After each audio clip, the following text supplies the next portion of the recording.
Hey, good evening, everyone. It's 7:30 on Tuesday, April 9th, and I'd like to call to order this regular meeting of the Board of Finance. We have a big agenda tonight. The first item on our agenda, as always, is public comment. Before starting public comment, I have 10 people that have signed up here. So before I start to kick this off, I would just ask two favors. One, with all comments, obviously be respectful. And if somebody has already said something that you've already, that you plan to say, either, kind of shorten it or feel free to not give public comment. And we'd ask you to keep everything to 3 minutes or less. So Crystal Hill, if you would just come up to the podium.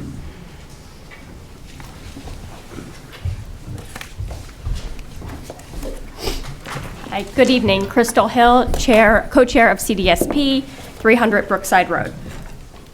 At a Board of Finance meeting last week, Mr. Palin questioned whether the Board of Ed had the ability to reduce their budget in line with the 4% guidance laid out by the Board of Finance. He commented that he believed they could because they have to. To be clear, a reduction of the Board of Ed budget from the approved budget of 6.48% to only a 4% increase would require a cut in the Board of Ed budget of $2.8 million. The suggestion of such a drastic cut was met with immediate concern from our parent community. Why are parents so concerned? Because they understand that a cut of $2.8 million will have a significant negative impact on our students and our schools. And our schools remain the biggest reason families choose to move to Darien. Parents already turned out in large numbers during the Board of Ed process to fight budget cuts that would impact students. They do not want less teachers in our middle school, larger class sizes, reductions in special teachers, and less instructional aides. The Board of Ed heard their concerns and agreed, rejecting these budget initiatives in a bipartisan vote, which resulted in the 6.48% budget increase you now have before you. But to reduce that amount to 4%, the cuts would have to go much deeper than those initiative parents originally fought for. In total, those initiatives only represent a little over $1 million. What else will have to be cut to achieve this 4% guidance?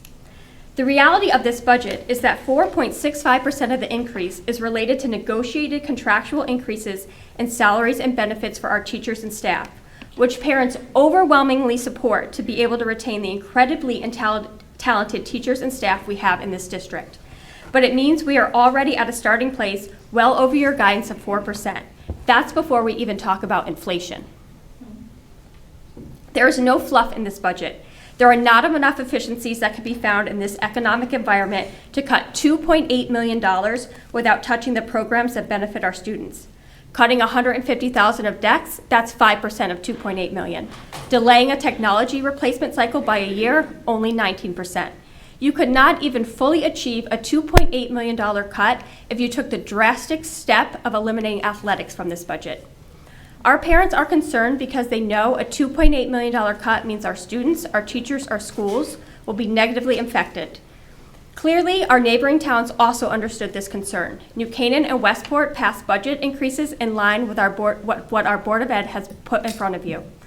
Unfortunately, the Board of Ed does not have the ability to use ARPA funds to lower the budget, but the Board of Ed has returned over $4 million to the town over the last 10 years.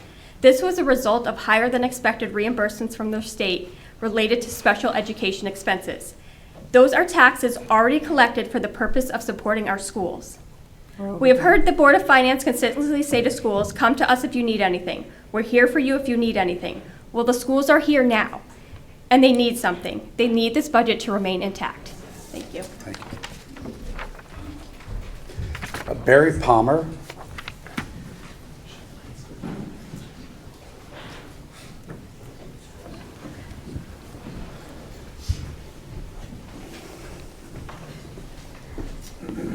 Barry Palmer, Danbury, Connecticut. I'm the Teachers Association president. When I took my role as the president of the Teachers Union, I never envisioned myself having to come before the Board of Finance and ask you not to undermine our public school system. I'm very concerned with how this process has played out from the beginning. I think setting a 4% guidance based on nothing really hamstrung the budget from the beginning. When Dr. Adley presented his budget priorities in November, he made it clear that a status quo budget would come in at 8%. So the budget he presented to the Board of Education had cuts in it. He backed into 6.1%. The Board of Education did their job. They listened to the community. They gave administration every opportunity to defend the cuts that they were proposing. And they made the wise choice to put positions back into the budget. It would be a mistake for the Board of Finance now to punish the Board of Education for that process. They did their job. They followed the process the way it was supposed to go. On top of that, it's been very disappointing to see the way we've discussed the teacher's contract publicly, both members of the Board of Finance and the Board of Education. I think the vice chair of the Board of Education actually felt the need to apologize for our contract. I want to remind everybody that Mr. Palin, the board chair, was in the negotiation committee. He was in the room when that contract was agreed to, and he lauded that contract and the concessions the teachers made to get the number that we got in that contract. And this Board of Finance unanimously approved that contract last year. To go back now and scapegoat the district for doing right by its staff is just an example of bad faith bargaining. And I think we're gonna have to reconsider our relationship with the town boards if that's how we're gonna behave. Thank you. Thank you. Just point of clarification for the public, the Board of Finance does not and has never actually opined on or actually voted on a teacher's contract. It goes directly from the Board of Ed to the RTM. We can't hear us. We can't hear anything. There's nothing. Okay, well, sorry. So next one is Katie Gale.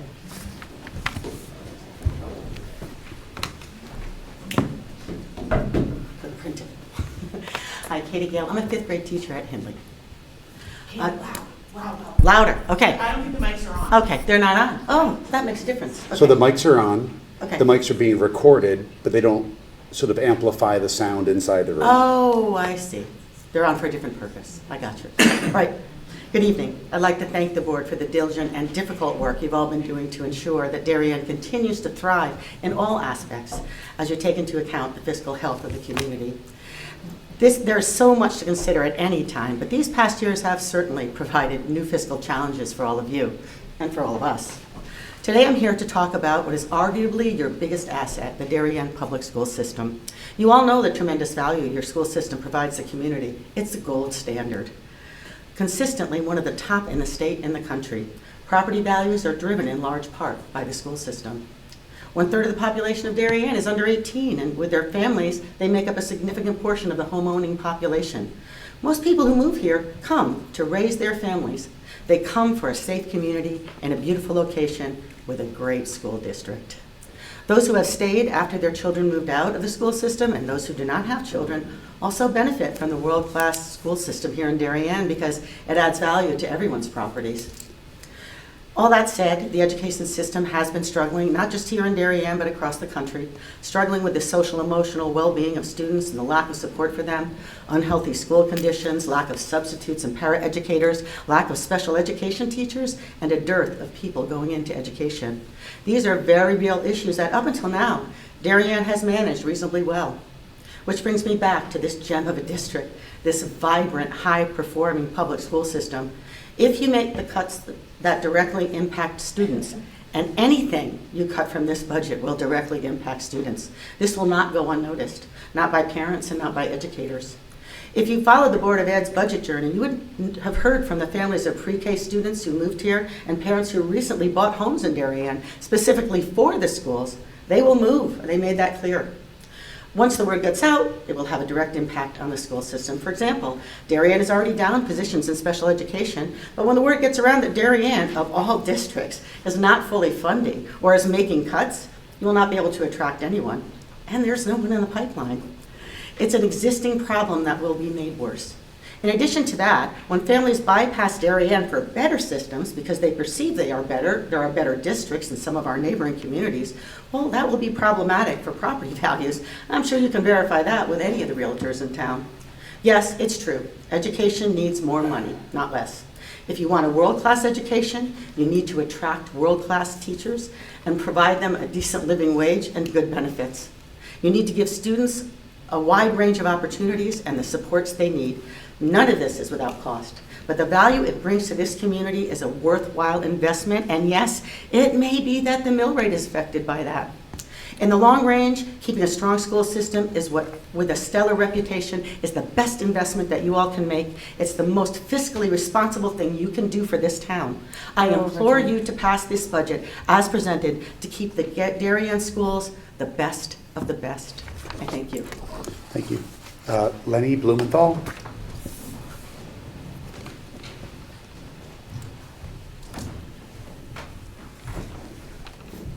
Thank you for listening to me. I'm Lenny Blumenthal. I live at 17 Fairmead Road here in Darien. Context matters in all things, and it matters here. 6.48% increase sounds like a lot, but if we look at the total BOE budget increase since 2021 versus the inflation rate in the same period, it looks like a great deal. Or you go back to 2020 or 2019. Pick any year you want.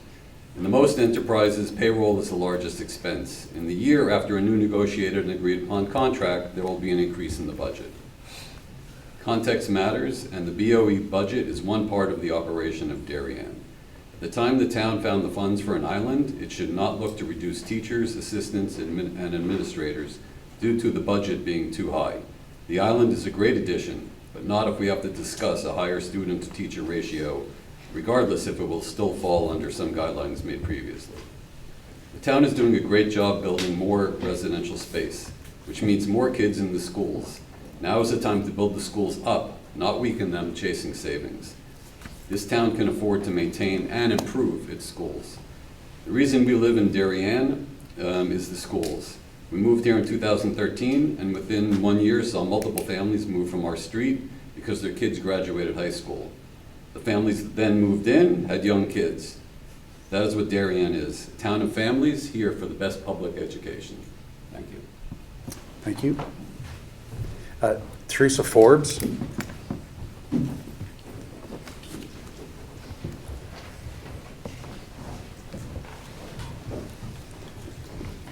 Good evening. My name is Teresa Forbes, and I reside at 14 Maple Street here in town. I grew up in town, attended Darien schools, as did my husband, and as did our children. I've been an instructional aide at Henley School for 25 years and have reported to 7 principals during those 25 years. I've seen many things during this time. I've already sent a letter explaining what I do in a typical day at school, but it was 3 pages long and took over 3 minutes to read, so I came up with this instead. I feel compelled to speak now regarding the cut of instructional aides. In my opinion, it's ludicrous. I can't believe the idea to save money would be to take away the people who work directly with students and teachers on a day-to-day basis. Let me paint a picture of a school schedule here at Henley. Henley usually ends up with 4 sections for each grade. Each grade teaches reading, writing, and math at the same time. If instructional aides are cut to 2 a building, they will only be able to assist 2 classes out of 4 for any subject in that grade. We also have a 6-day rotation schedule. If the suggestion is made that 2 aides could go to 1 class on, say, ACE day and BDF the next, I can tell you right now it's not effective. It's not consistent, and it lacks continuity. That means seeing a class every other day for an aide. The instructional aides that make the cut, I hear, would be for the younger grades. And I understand that. That doesn't mean, wait a minute, would be for the younger grades. I understand that. But that doesn't mean that they are not needed in the older grades. As the class sizes increase and the curriculum gets more challenging, the upper grades need support as well. And not just for academics, but for social and emotional needs as well. Teachers and children need our support. I've heard the idea of hiring more building subs per school. I have my doubts that every school is going to be able to fill those positions. It would be great if they do, as having existing staff cover classes for in-house PD days, absenteeism, and meetings is very difficult. The building subs will be busy, subbing and covering meetings, and I don't foresee many days where they will be free to pop into classes to lend an extra hand, thus getting back to the consistency issue. So, 24 sections, 2 aides. Picture it in your mind right now and honestly answer the question if you think that's adequate for the Darien school system. Thank you. Thank you. Dan Kensick.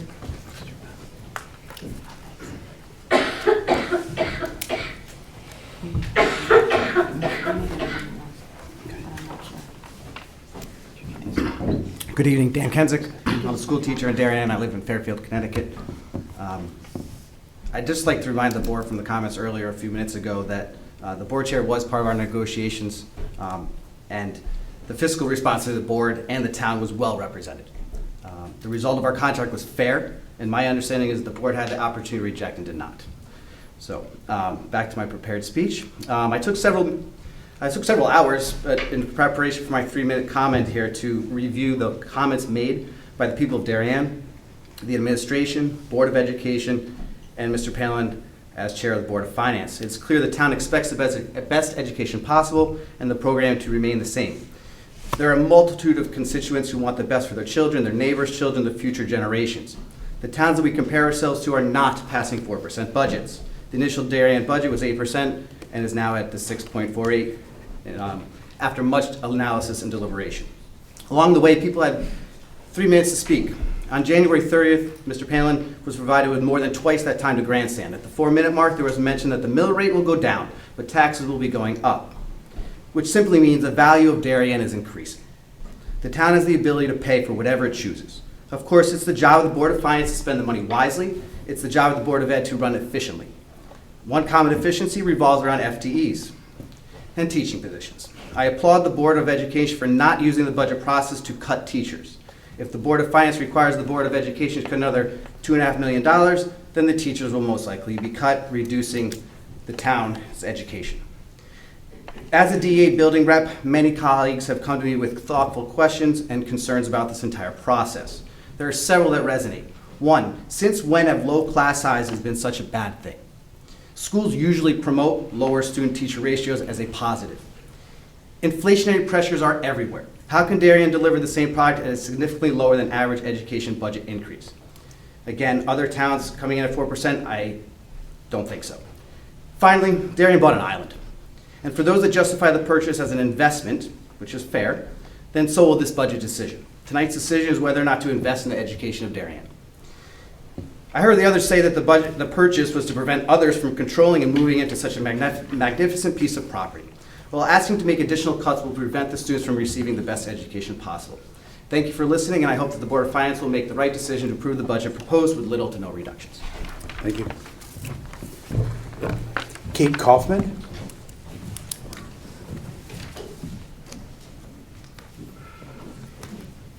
Sorry, I chose the worst seat.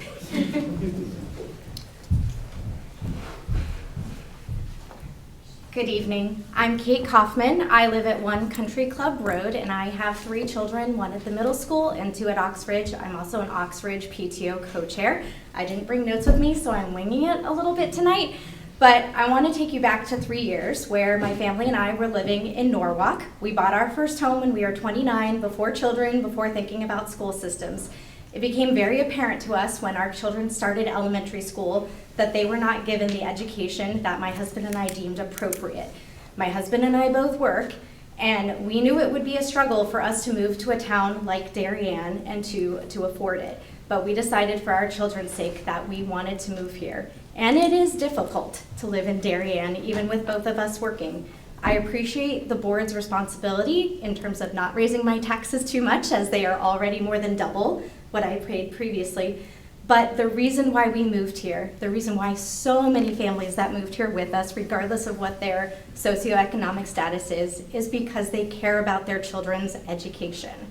Likewise, one thing that we've been very happy to see is that our property value continues to increase, and I hope that will be the case one day when we do sell. So I implore you to please think about investing in the education will benefit the entire town, because the property values, whether you have a child in school or not, will go up. The number of parents who told me when they were moving out of New York City or from other places said they specifically were looking at Darien, not only for the schools, but the idea of a small town community, the relatively easy commute into New York City. There are not many towns that provide that, but families will look elsewhere if they feel the quality of the education is not up to what other communities in this area offer. Thank you for your time. Thank you. Elena Bueno.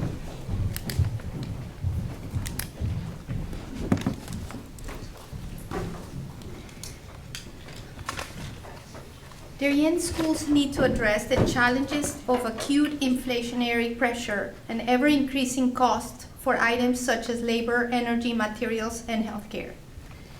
The problem is that for 5 years, the school budget has not taken into consideration inflation. We have increased the budget to address new necessities and improvements, COVID, new teachers, new equipment, mental health services, etc., which have been needed during this historic time. All without considering that $1 today buys over 20% less than $1 5 years ago.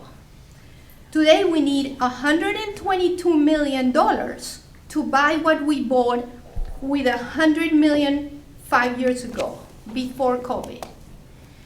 As we have not considered that increase, which is called inflation, every single expense we have added in the last 5 years had represented a cut somewhere else in the schools, all despite increasing the value of the budget. The 2019-2020 budget was $100 million, 100, 100, and 110. I'm not going to say the whole number because then on top of that. So it's $100 million. The 2023-2024, which is this year's budget, it's $114 million. But to pay for exactly the same expenses we had in February 2019, adjusted to inflation, today we would need $122 million without any added costs, just to cover inflation, leading us to a shortfall of over $8.5 million this year just to cover inflation. But on top of inflation, we have added expenses mentioned above. So to pay for those additional expenses and the over $8.5 million hole we created, we had cut other things, lots of things. Lots of programs. The proposed budget for next year, $121 million, that was presented, is still over $1 million short to catch up with inflation as of February this year. Not inflation for the rest of 2024. Which, if you consider this is an election year and Biden is going to be flooding money all over, we may have high inflation this year again. $100 trillion worth of wealth will be transferred to those under 60 years old, which are 80% of the population. If we want to create a prosperous town, the only way is to be very attractive to those young families with kids. That is Westport, New Canaan, they all approved higher budgets. I'm not going to go through that, as everybody already said that. We're at time. Let's not underestimate, I'm going to finish. Let's not underestimate the damage the last 5-year cuts on the real school budget have caused to our schools and our kids' education.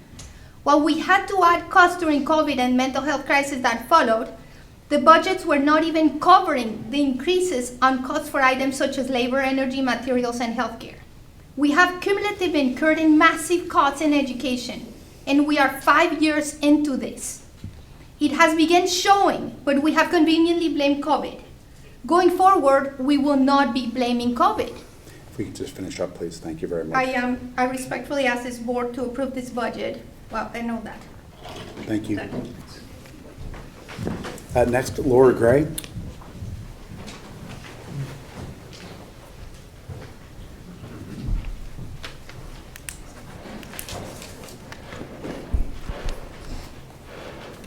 Good evening. Thank you for letting me speak tonight. Laura Pesh Gray, 11 Parsons Walk.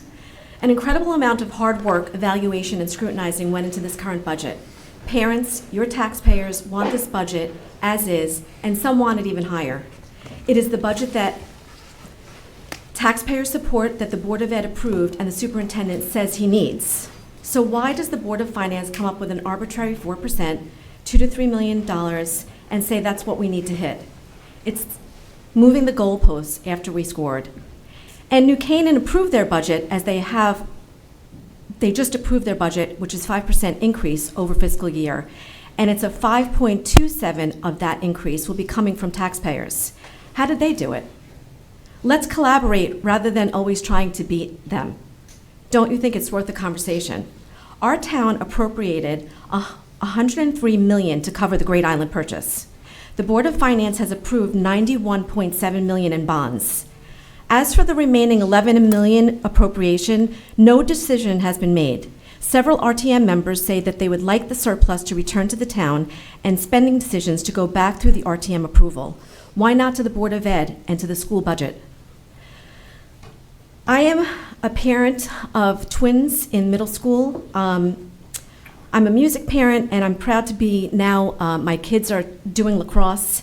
I will stress to you that sports parents will pay extra for anything, especially if they knew that cuts were being made to the heart of what makes our school district great. Board of Finance members, I plead with you, and I think you owe it to your taxpayers to value their opinions. Let's approve the current budget and not cut more. Thank you. Thank you. Mia?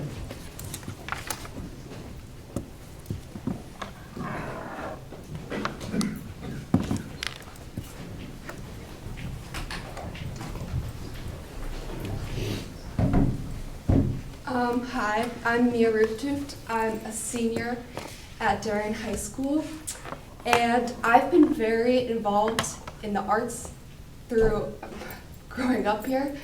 But I'm begging you, please, please keep Dr. Adley's budget for everyone in this town. The arts have changed my life, and I wouldn't want to see any of my guys, it's really scary. Any of my underclassmen to have any experiences taken away from them, because the reason that I go to school every day is because of the arts. That's kind of bad to say, but that's true. And I would like to thank, where's Miss Sanders? Thank you. That's it. Thank you.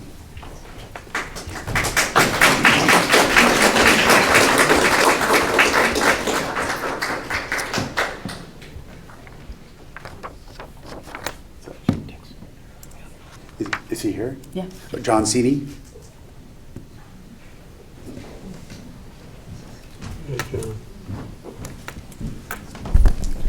Hi, everybody. I was watching the meeting from home, and Mr. Palmer, I just wanted to correct a statement that you made. I am very proud of the teacher's contract that we negotiated late into the evening amongst you and your partners. I don't want to take much more time, but we were very innovative as we thought of that contract, and I would like to also set the record straight. Mr. Palin didn't have a vote. He was there for guidance and consultation also late into the morning.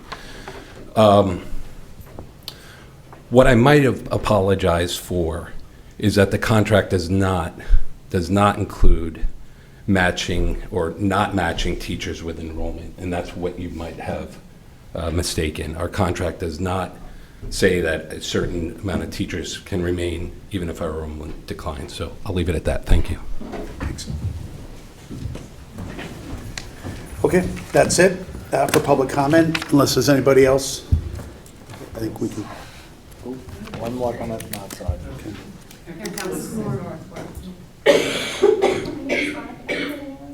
Okay, you can fill out the list afterwards. Just state your name and address, if you could. My name is Anna Kimengwal, and my address is 13 Tokenique Trail. I'm a senior at Darien High School. I'm a proud Darien High School art student, and I'm planning to major in art and also go pre-med at college next year. I was recently at the Board of Education about 2 weeks ago presenting my plans for our district visual identity, and I'm here tonight to voice my concern regarding cuts in the art department. I can't see how I would design our school brand without the art department coordinator, a vital link connecting me to the administrators and the board.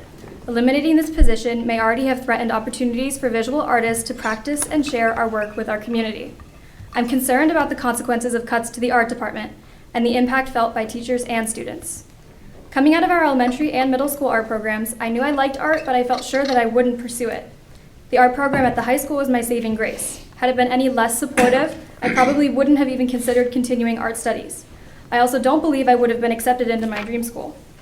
If students want to study art, it must be done academically in high school. There are no alternative ways to legitimately pursue art as a team.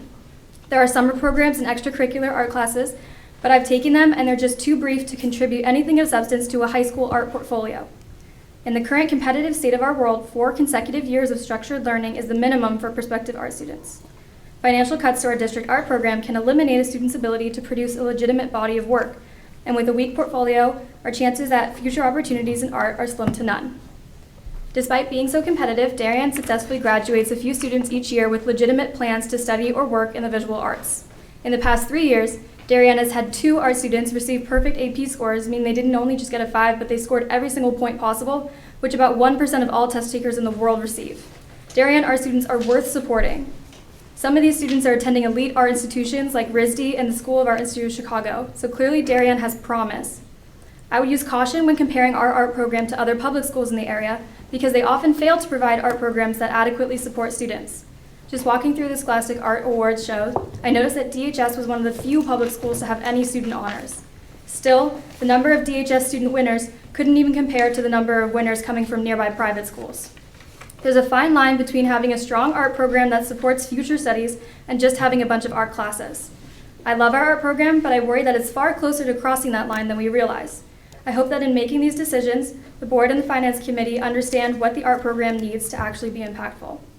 When making financial cuts from our art department, we have to accept that we may jeopardize the opportunities for our talented artists to fulfill their potential. Our current program has laid out a promising future for me, and I hope that it can continue to do so for all of Darien's future artists. Thank you.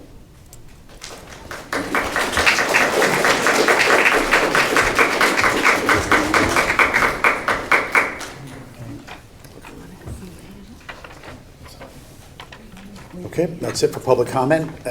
So the next part of our agenda, we're going to deal with a series of 7 different transfers, primarily related to capital. I think, is Ed outside? Can we see?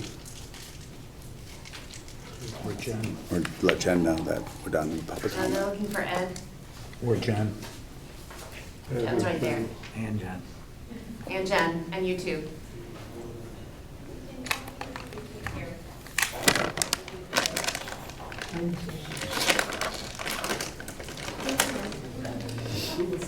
And Jen's out. He's not here. Ed's not here. Okay.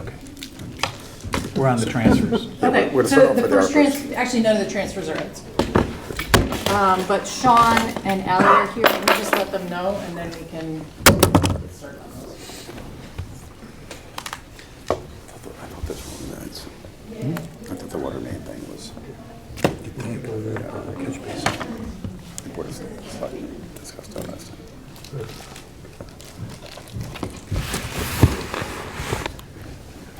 So do you want to run through the 3 ARPA ones first? Sure. Okay. So the first one, request to transfer $40,000 from ARPA water main extension to ARPA upgrade catch basins, is for the fire commission. This is work being done up at the drill tower. The catch basin drainage project is more expensive than anticipated, and they're just looking to combine the projects. So will they be back to us for additional amounts for the water main extension program when that comes up to be done? No, I think they have decided, I'm just refreshing my memory. They may come back in the future, but at the moment they feel that the catch basins are more important than the water main extension. So it looks like there's a $5,000 cushion here? Roughly, yeah. Okay, okay. Yeah, it sounds like they're ultimately going to come back and look at the catch basins. They just Well, they're doing the catch basins, they're not doing the water main extension. the water And so main. if they decide that they need to do the water main extension in the future, that should flow through the annual capital budget. Got it. Okay. So I'll accept the motion to transfer 40,000 from the ARPA water main to the ARPA catch basins up at the fire training facility. Taylor moves. Rob seconds. All those in favor? Okay. Next one is discuss take action on an $11,000 transfer from the ARPA Baker Park swings to the ARPA Baker Park playground. So Park and Rec has 2 ARPA projects for Baker Park. They are looking to combine the projects because they would like to have the vendor who's selected for the playground do the installation of the swings. And so that's in addition to just the playground cost, so they want to combine the 2 projects and just have the one vendor do all the work. Was I thought Monica had at one point in time negotiated or received sort of a donation or two to make some of the changes at the Baker Park? Or was that to remove the old one? I don't think it was at Baker. I'm drawing a blank, but I don't think it was at Baker. So the Oh, swings sorry, that was at were- McGuan. Yeah, the McGuan, swings were okay. donated. I think they came from the schools, but did. we got to pay to install them. Got it, okay. So I'll accept the motion for the $11,000 transfer from ARPA Baker Park to the ARPA Baker Park playground. Dan moves, John seconds, all those in favor? Unanimous. Third one is discuss and take action on the request to transfer 8,800 to the dispatch mini split air conditioning.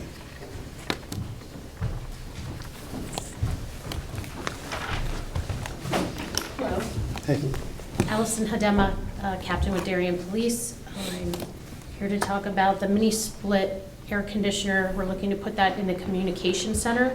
When our building was built back 12, 13 years ago, the way the AC and the heat went into the communication center, which is staffed 24/7 by our dispatchers. One unit pumps in air and then another unit is competing with it, unfortunately. I don't know how this happened, but this is what's been happening for the last 12 years. So unfortunately, our dispatchers become uncomfortable at certain times of the year. So when it's cold outside, for instance, in the winter and it gets really cold, the heat starts pumping. But then this system says, oh, it's hot in there, we're gonna send cold air in. And so they compete and the temperature is never at where it should be. So they're opening doors, they're bringing in heaters. It just hasn't functioned properly. We've tried everything. DPW's come in, they've tried shutting one system off, leaving one on, then the other off, turn the other one. Nothing works. So they are recommending that we put a split system in there. How long have you guys been studying this? Well, off the top of my head, I can remember 5 years back, it's been a problem. And is there some reason why this wasn't included in the normal capital appropriation process in the budget? I believe they just continue to keep trying to find solutions. We kept having, companies come in and try to fix the problem. We've had people come in and leave temperature sticks in, or, mechanisms in there to figure out what the temperature is, and they come in and try to fix one thing and another. I think it just got to the point that they've decided it doesn't work. We're working with DPW. Unfortunately, this is not, police don't really know the ins and outs of the building, so DPW is telling us this is our only Listen, option at this point. I don't have a problem per se with the $8,800 for the dispatch mini split, but we have the PD servicer room AC, and we have the nitrogen system Right. as well. And all 3 of those projects seem to be things that have been known for some time period. As a matter of general practice and process for the town, known capital improvements should flow through the capital budgeting process, not come as special appropriation items. Understood. We are working on that. We had a meeting recently with DPW and Kate Bush regarding how we're going to work on this going forward. We're coming up with an assessment plan that DPW is going to come in, assess all our equipment, put it in the 6-year plan so that we know ahead of time when these things are looking to fail. Unfortunately, that wasn't in place yet.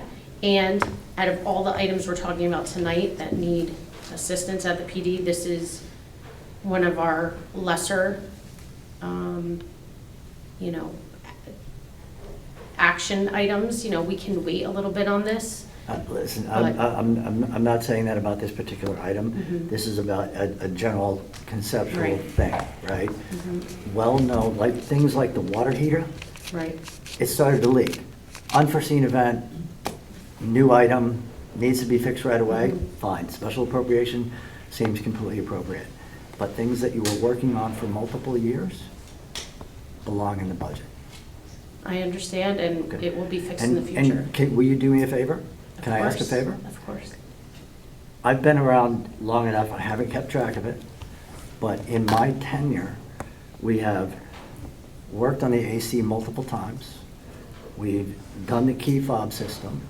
We're doing the locker room, the women's locker room at the PD system. There are probably other capital improvements that I'm missing, and there are $147,000 of additional capital items currently here. Can I get a total of the amount that we have spent on the building in the last 5 years in terms of repair and capital? Because at some point, it makes more sense to knock the building down and start over than it does to continue to pour $150,000 or more per annum into capital repair projects. I wouldn't disagree with that. Unfortunately, I know.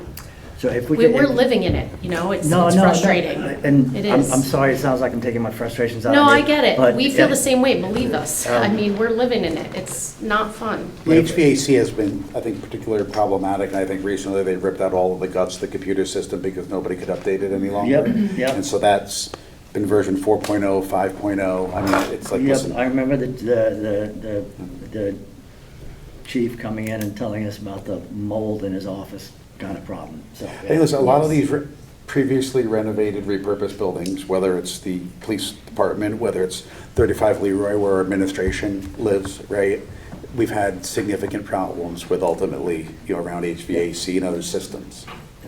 But I do think, to Captain's point, I think Ed is going to be working much more closely with them to sort of, from a facility standpoint, to better integrate them into our plan, David. That'd be great. So That'd be these aren't great. just sort of pop-ups, even though it's Yeah. $8,000. Unfortunately, it's the age of the building. All these items are coming up, and Yeah. somebody I who got it. knows that should be prepared, but unfortunately, here we are, so. Well, now that I've given you such a hard time, I'm prepared to make a motion. I'm prepared to make a motion to approve the $8,800 for this year. Well, Okay. Dave, just not to play whack-a-mole, but between what you said and what Jim said, every time we turn around, there's another problem with the AC system. Is it time for somebody to take an overall top-down look at this and fix what's broken so that in fact, we don't have to sit here 6 months from now when the next thing happens? I think what, and the chief isn't here, but I think the last sort of major investment we made in that HVAC was ripping out sort of the control units, right, where they could no longer be serviced. They were like that old. I think that and all the work that was done in connection with that was supposed to be the last. And it sounds like this one room, we're down to a last piece, but I think, maybe in connection with looking at everything we put into there, right? And I know, Jen, we have a lot going on right now, but just an overall update in terms of, do we feel like it's actually working now? I think we've had a full season of this new controller unit there. Right, it has been much better, yes, I will agree. It's this year, Yep. we've had a lot less issues. So I would think it is working much better than it has been. Okay. You also have the server room air conditioning transfer on our schedule. Okay, so I'll accept the motion from David to transfer $8,800 from the Board of Finance's capital reserve, within the reserve fund for capital and recurring expenses, to the mini split project at the police station. David moves. Rob seconds. All those in favor? It's unanimous.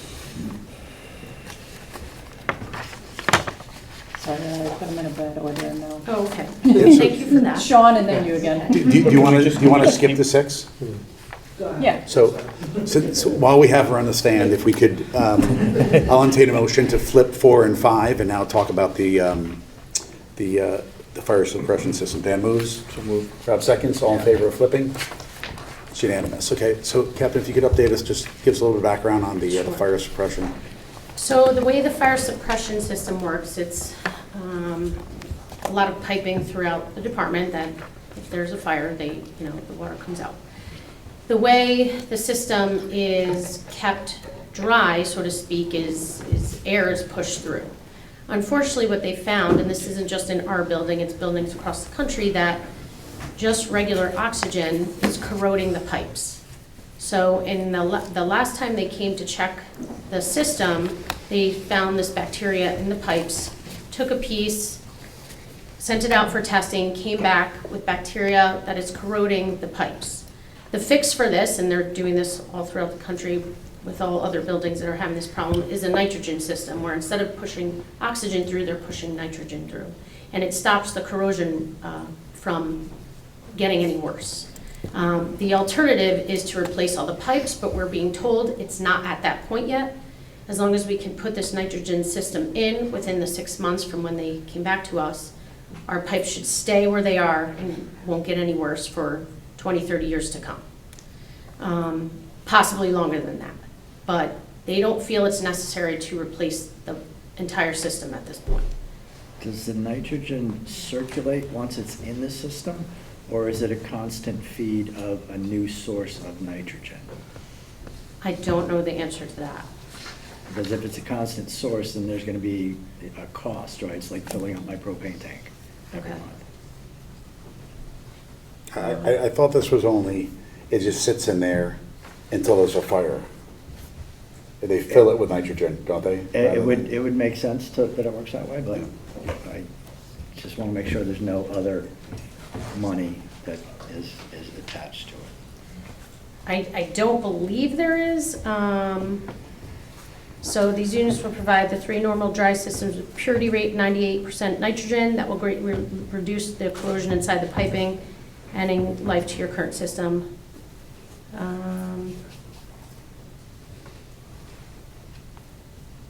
So if manual purge valves will be installed, it doesn't say. Well, I'm sorry, I don't have the If answer the to purge that. valves are annual, then it makes sense that once a year they're going to come and bleed the system and replenish the nitrogen, right? But a once a year replenishment is fine. I just didn't want it to be like a constant flow thing. Okay. Where's Ed when you need him? Actually, Tony was going to come tonight, but he fell ill, so Oh. unfortunately for me, he's not here to explain these things. Put you on the hot seat.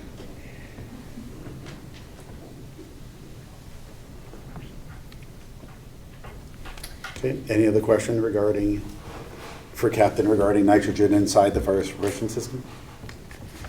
Certainly. Okay. Is there any type of warranty, or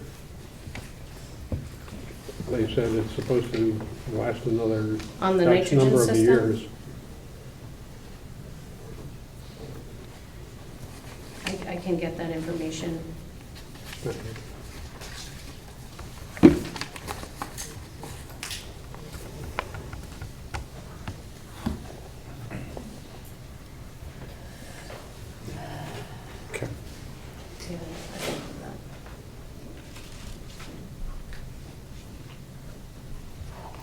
Okay, I'll entertain a motion to request a $42,800 transfer from the Capital Reserve Fund, the Board of Finance Capital Reserve Fund for the fire suppression system overhaul. Rob moves.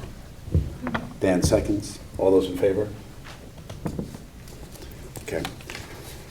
While we have you, the next item is discuss and take action on request for $28,500 to replace the police department water tank. Right, so as we were discussing earlier, our water tank is older than the building. Apparently it was there before, and the building was built around it. It started leaking, I'd say 2 months ago. They were working on that leak, getting apart. It wasn't what it was now.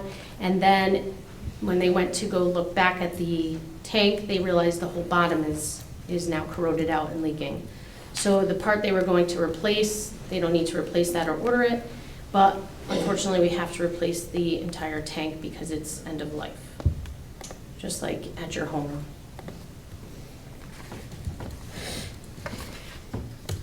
So we've gotten quotes. This was the best one. Everyone, we've gotten quotes from are people that have worked for the town before. And is Public Works, is Tony sort of overseeing? Yes. Yes. Mhm. Can they say how long it's going to take to turn around for you guys? I believe this is pretty quick. All right, Yes. that's what I was thinking. Yes, this is a quick one. The fire suppression is a little longer, but, you know, this one is a quick fix. Okay, any other questions? I entertain a motion for $28,000 from our capital reserve to replace the water tank. David moves, Rob seconds. All those in favor? It's unanimous. Discuss and take action on a request for a transfer of $67,500 to the server room air conditioning replacement at the police department. Right, so this is where we house all the servers for our computers in the building. It contains our 911 systems, our in-house computers, you know, and that room gets very hot. They had its own air conditioning system in there. Unfortunately, it is leaking at this point, and it's not worth fixing because it's so old. So DPW is suggesting that we need to replace it. It has a refrigerant leak, and apparently this refrigerant they don't use anymore. That's how old this piece of equipment is. So in the meantime, we've had to use different fixes just to keep that room cool. We continually get fire alarms sounding because it's so hot in there, and this equipment is worth millions of dollars, so we don't want we don't want it to go, you know, bad. So currently we're using a portable air conditioner in there just to keep it cool in the meantime. Doors are open, outside air is coming in, and that's what we're having to do right now until this is fixed. Do we have any idea how old this unit is? I think it's 13 years. This is with the building. Okay, Yeah. all right. Yeah, I think it's going to be very helpful for them to integrate everything we need to do to that building into our plan. Yes, we started a list. I sent it over to the town 2 days ago. Okay. CC'd DPW on it, so they're aware. They're going to start keeping a list of these items, how old, and do an annual assessment to see where they are. I guess before we vote on this, how are things moving with the locker room? Great. Is that? Locker room is almost finished. Yes. Everything looks good. They're working on, they just finished painting and now the floors, and then they install the lockers and that's it. So hopefully, they say by the end of April. Okay. Yeah, entertain a motion to request for the transfer of $67,500 from the Board of Finance Capital Reserve to the server room air conditioning replacement at the PD. Dan moves. Rob seconds. All those in favor? It's unanimous. Captain, thank you. Thank you very much. Okay. Back to the item we skipped over with number 4, which is discuss and take action on a request for a transfer of $11,871 to the Norotan Heights Fire Department retaining wall project account.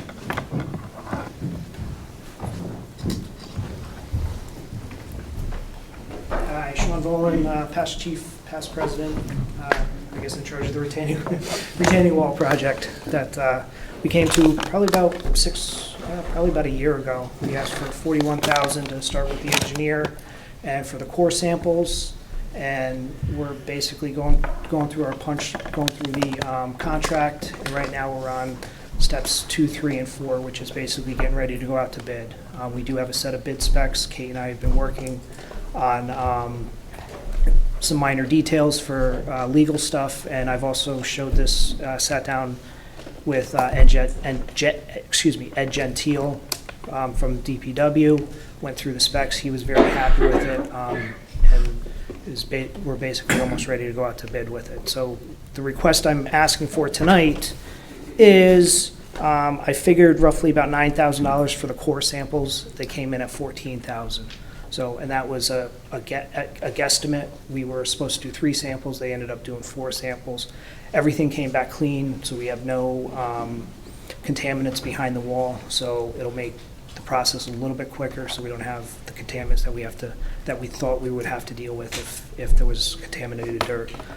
So basically, I'm asking for the additional roughly $11,000, $5,000 for the bid process. So basically, once the bids all come back, we give them to the engineer. The engineer will go through it line by line and compare costs and just help us out on that part.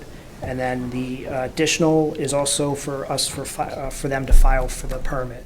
But I'm going to try and take care of that on my end because I work for the town of Darien. I'm one of the building inspectors, so I'm going to try and eat that cost, but I just want to keep it there just so we have it in case I have any questions or anything, because they do the filing by the hour.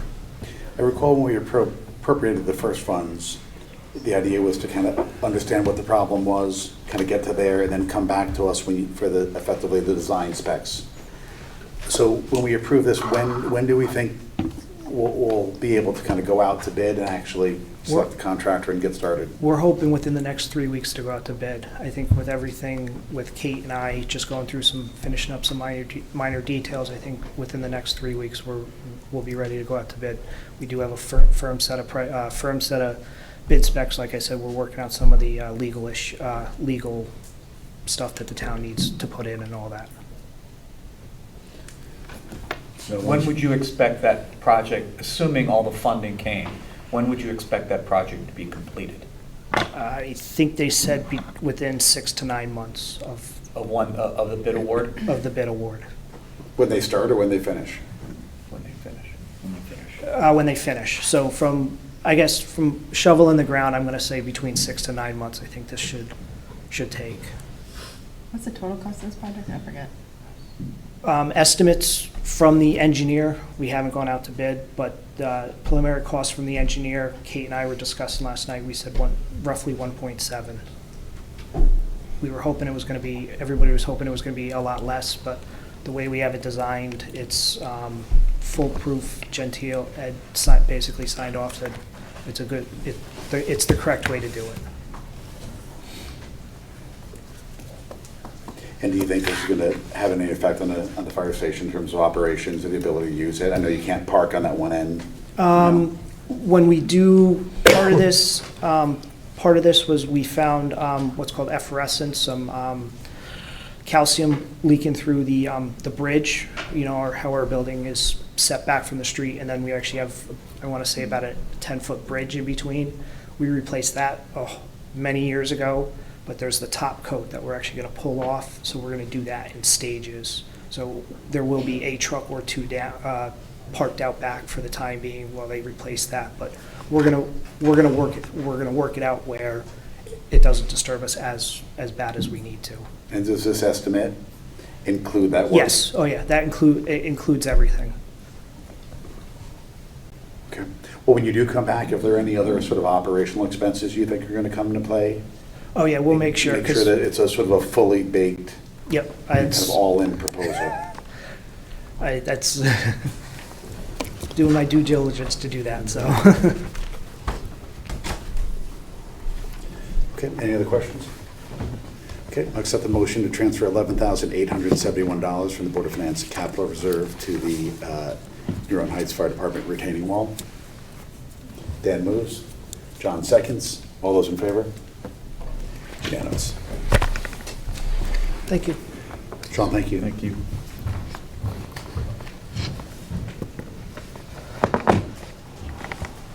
Okay, now we're going to move on to the fiscal 2025 budget. I guess, Jen. Do you want to be able to put stuff up? Yeah, if we could put it up there. As you're kind of getting ready, just a couple sort of opening chairman comments I would make on this.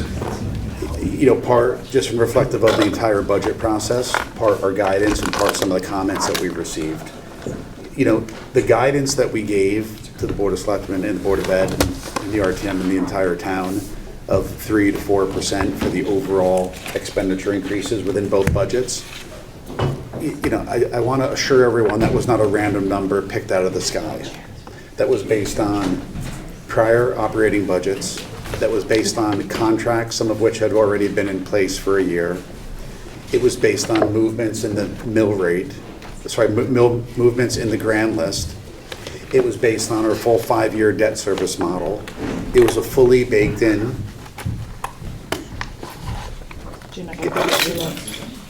What'd she say? I don't know.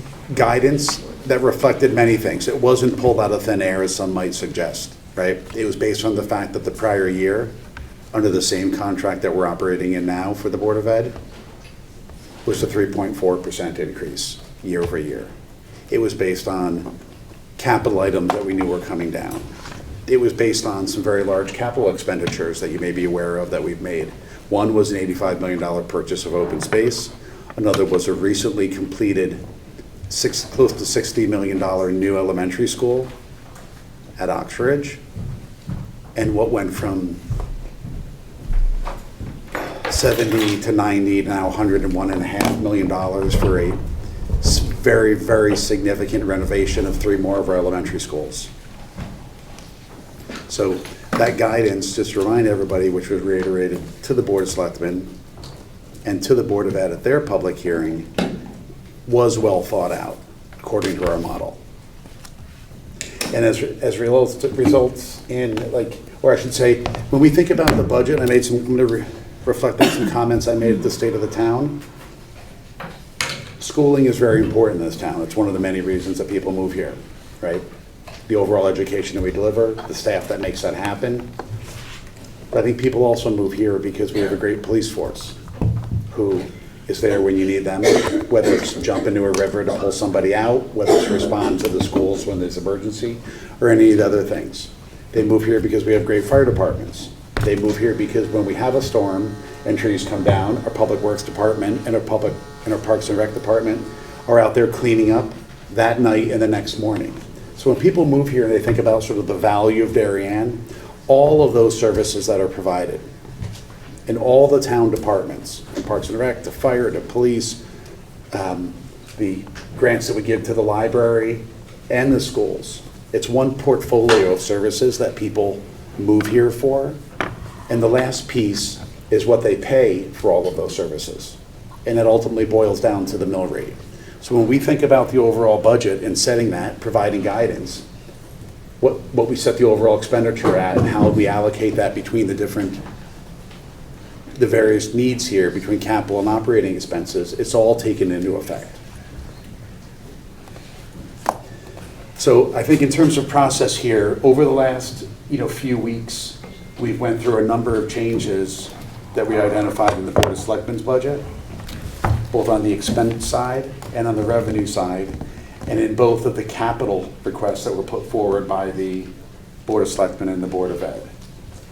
So maybe starting from the top here, the changes that are currently being built into the model, what I'd like to do is as we kind of move through the spreadsheet here, if people have concerns over any of these changes, whether move them up or down, let's talk about them, but ultimately I'd like to arrive at the end where we can sort of approve or agree on all of these changes.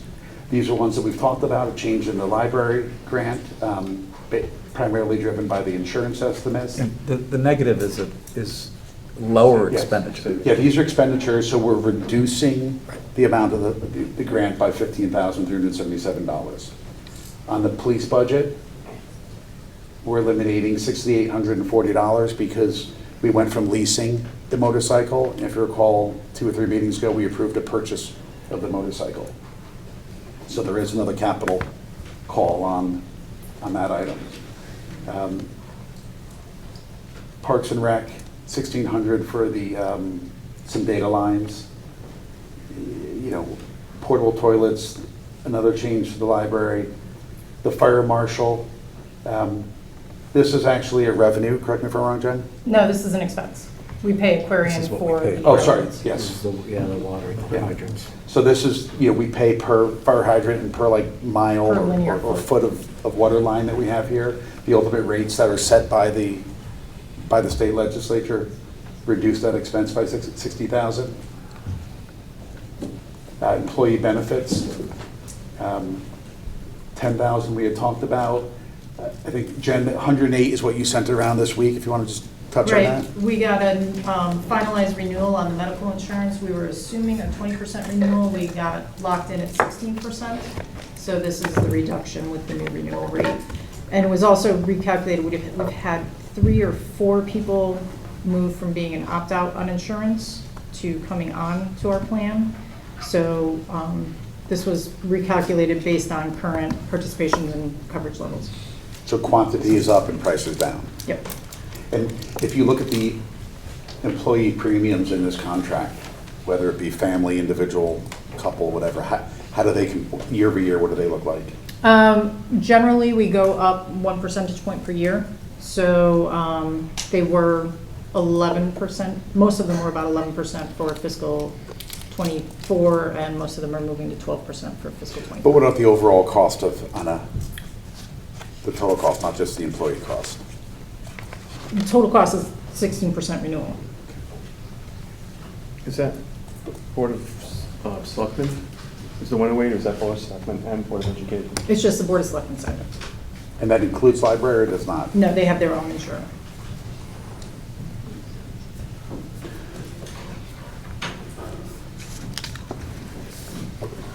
Okay, and then on debt service, the next two items here, the town completed a sale of about 80 million bonds. They split pretty much equally between 1-year bans and 20-year bonds. The bans, the effective interest cost there was 3.4%, and on the and that band, that 1-year band, represents half of the purchase of Great Island, so we're effectively extending that out 1 more year before we start recasting it as long-term debt. The other sort of half that we issued in terms of 20-year fixed-rate bonds that began amortizing in the 3rd year was the first, 30%, if you will, of the HHR project. So, that was, we looked at the overall drawdown schedule of what we think we'd spend over the next year, counted for the money we'd have in the reserve fund. That long-term bond deal also came in at 3.4%, and that had a, I think, 12-year average life.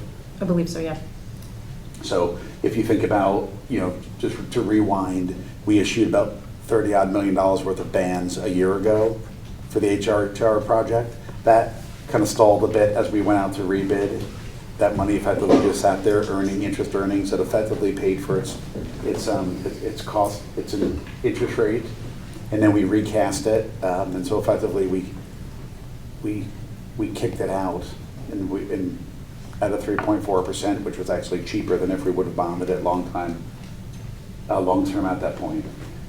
The two numbers you see here is interest on the school project, right, which is effectively the 20-year deal we did for the HHR was up $300,000, and the debt service to the town for the other half of the Great Island was down $225,000.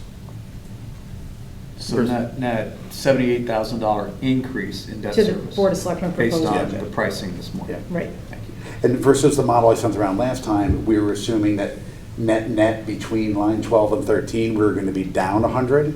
Yeah. We're effectively up 100, so it's a $200,000 net increase to expenses. So, police records.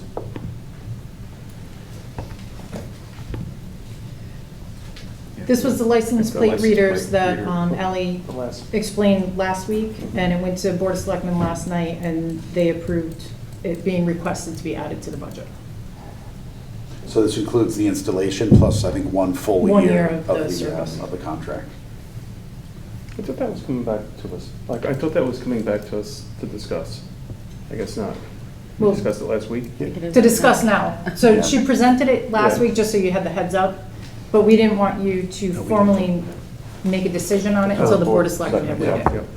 But now they Right. have, they're comfortable with it being added into the budget, so now you can decide if that's what you'd like to do. And these include, I think as a, just reminder all, they talked about some will be stationed around town, others will be mobile such that they can be moved around and moved to schools, large events, what have you, to support their effort there. Item line 15, this is a 2600 related to the, Yeah, this is the embankment at Cherry Lawn. I think it's a $9,000 capital item. We had talked about funding just the staircase part of that because of the thought of re-examining the usage and possibly a traffic study down the road at Cherry Lawn. What Jen rightfully did is instead of funding $2,600 of capital, This is funding that 2,600 for those stairs out of the budget, out of the operating budget, and just removing the entire item as a capital item. So the $2,600 would repair the stairs out of the maintenance operating line. And there's a corresponding savings of 11 somewhere in capital? There's a $9,000. Nine. The 9 Removal comes from out. capital.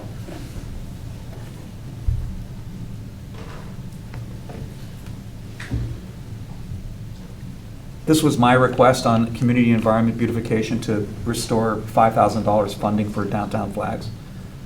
I guess I skipped one, but it was a grant, and then after six or 7 years, the flags were and flagpoles were in disrepair, so they were removed, and there's no funding to replace them unless we restore the funding. Okay, I skipped. Go ahead, professional service. I guess we need. Yeah, that, So the 2,500 for continuing disclosure, up until this year, I was the one who would go into the Emma system with MSRB and upload our financials and any continuing disclosure.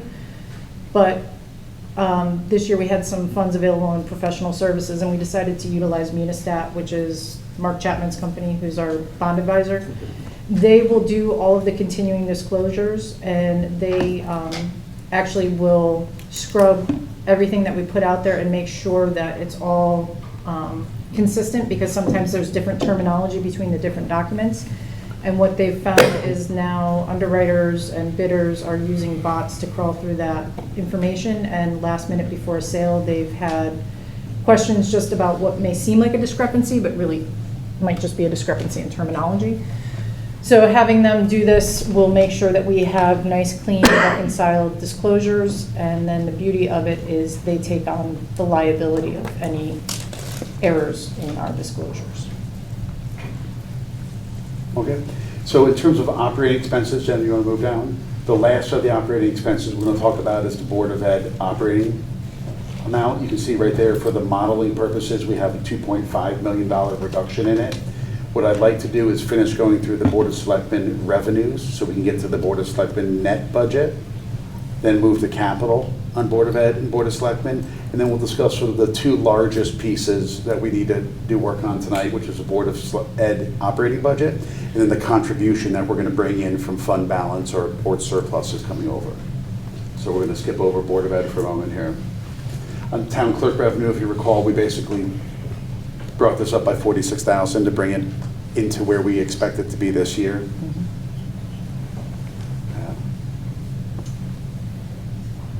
You know, the other fees, you know, are things that we've discussed in the last few meetings. Does anyone have any comments on this, or?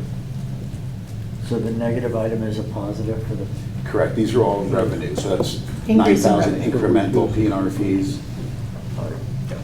50,000 incremental for the fire marshal, I think, which is the inspection. That's the redevelopment revenue that they expected to receive this year, but looks like it's going to be next year. Yep.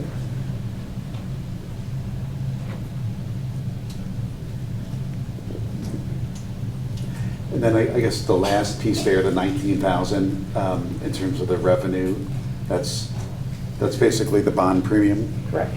Which we effectively treat as a revenue there, and that change is, let's say, decrease to the amount of revenue that we're going to get. So again, all in, the movement from last night, if you look at both interest cost, higher on the Board of Ed side, lower on the town side, and then a little bit less premium generation, it's about a $200,000 move from yesterday to today. Negatively. Yes, worse. Increase in overall net expenditures.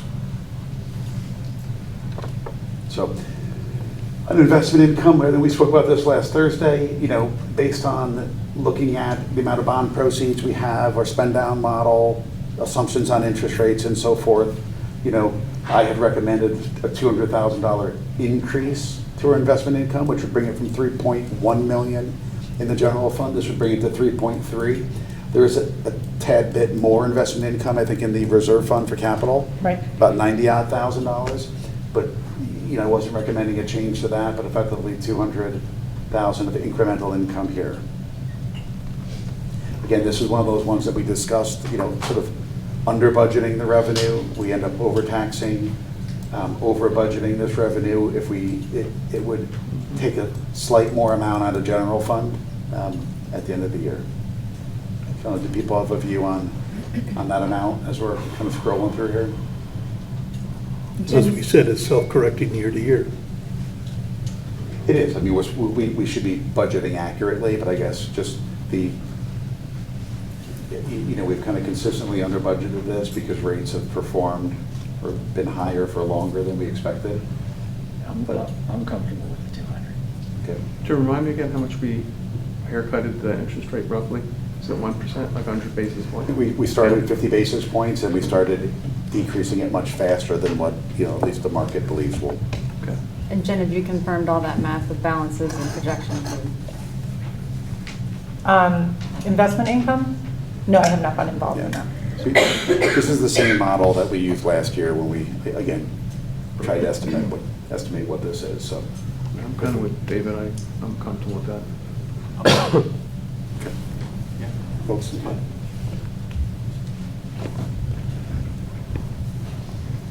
So maybe just stopping there for a minute. When you look at the Board of Selectmen budget, kind of where that's ending up, if you look at all of the Board of Selectmen expenses and taking out debt service, their expenses. Can we see this on the screen? Where? Are you on your matrix? There you go. Yeah. So in the top right-hand corner there, in cell N7, you see the Board of Selectmen operating expenses excluding debt service, because both town, Board of Ed, and sewer debt service all get plopped into the Board of Selectmen budget. Their expenses, which include library and their operating expenses, are up 7.6%. But because both, we effectively look at these both on a net revenue basis, the revenues are up 14.8%, which means their net budget is up 4.17%. Again, it's a little bit different than the actual number we'll vote on, because the actual number we vote on will include debt service for both the town and schools.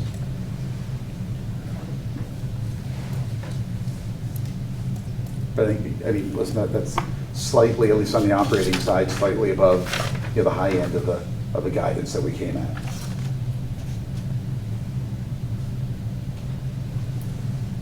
So Jen, can we flip back and go through some of the capital changes?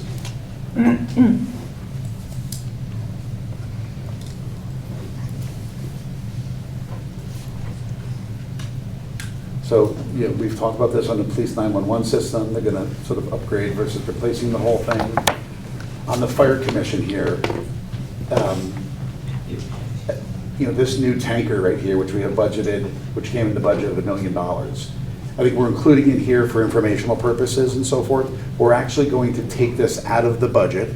We're going to reduce their capital by $1 million, because ultimately over the next 2 or 3 months, as they kind of finalize that piece of equipment and come back with a better estimate of cost and so forth, it'll come back to us and we'll pass it as a bonding. So while we're taking it out now and we plan to bond it, we're just not going to sign a bonding resolution tonight. We're going to wait until it comes back with more detail. Line 40, we talked a bit about postponing the approval of the traffic study. Not that $8,000 is a very large or material amount of money, but I think what we all wanted to understand more is, what is that traffic study? Is it usage? Is it parking? Is it how the traffic flows? Is it the quantum of traffic? And think about that in the context of the other capital item, which was repaving the nature center, and whether we should wait to do that until we sort of understand what that bigger study is going to do and what type of capital expenditures could be behind that. And on that point, as the note says, we are setting aside $75,000. I don't know if that number's been refined. No, I haven't it's not seen any been. refined. So the original request was $275,200. We set aside $75 because it does need patched, and some of the curb close to the entrance to the nature center needs repaired, and there's some mill work that will be required. So we're setting aside $75 to cover that, but rather than paving, we're doing patching plus that mill work plus that curb repair.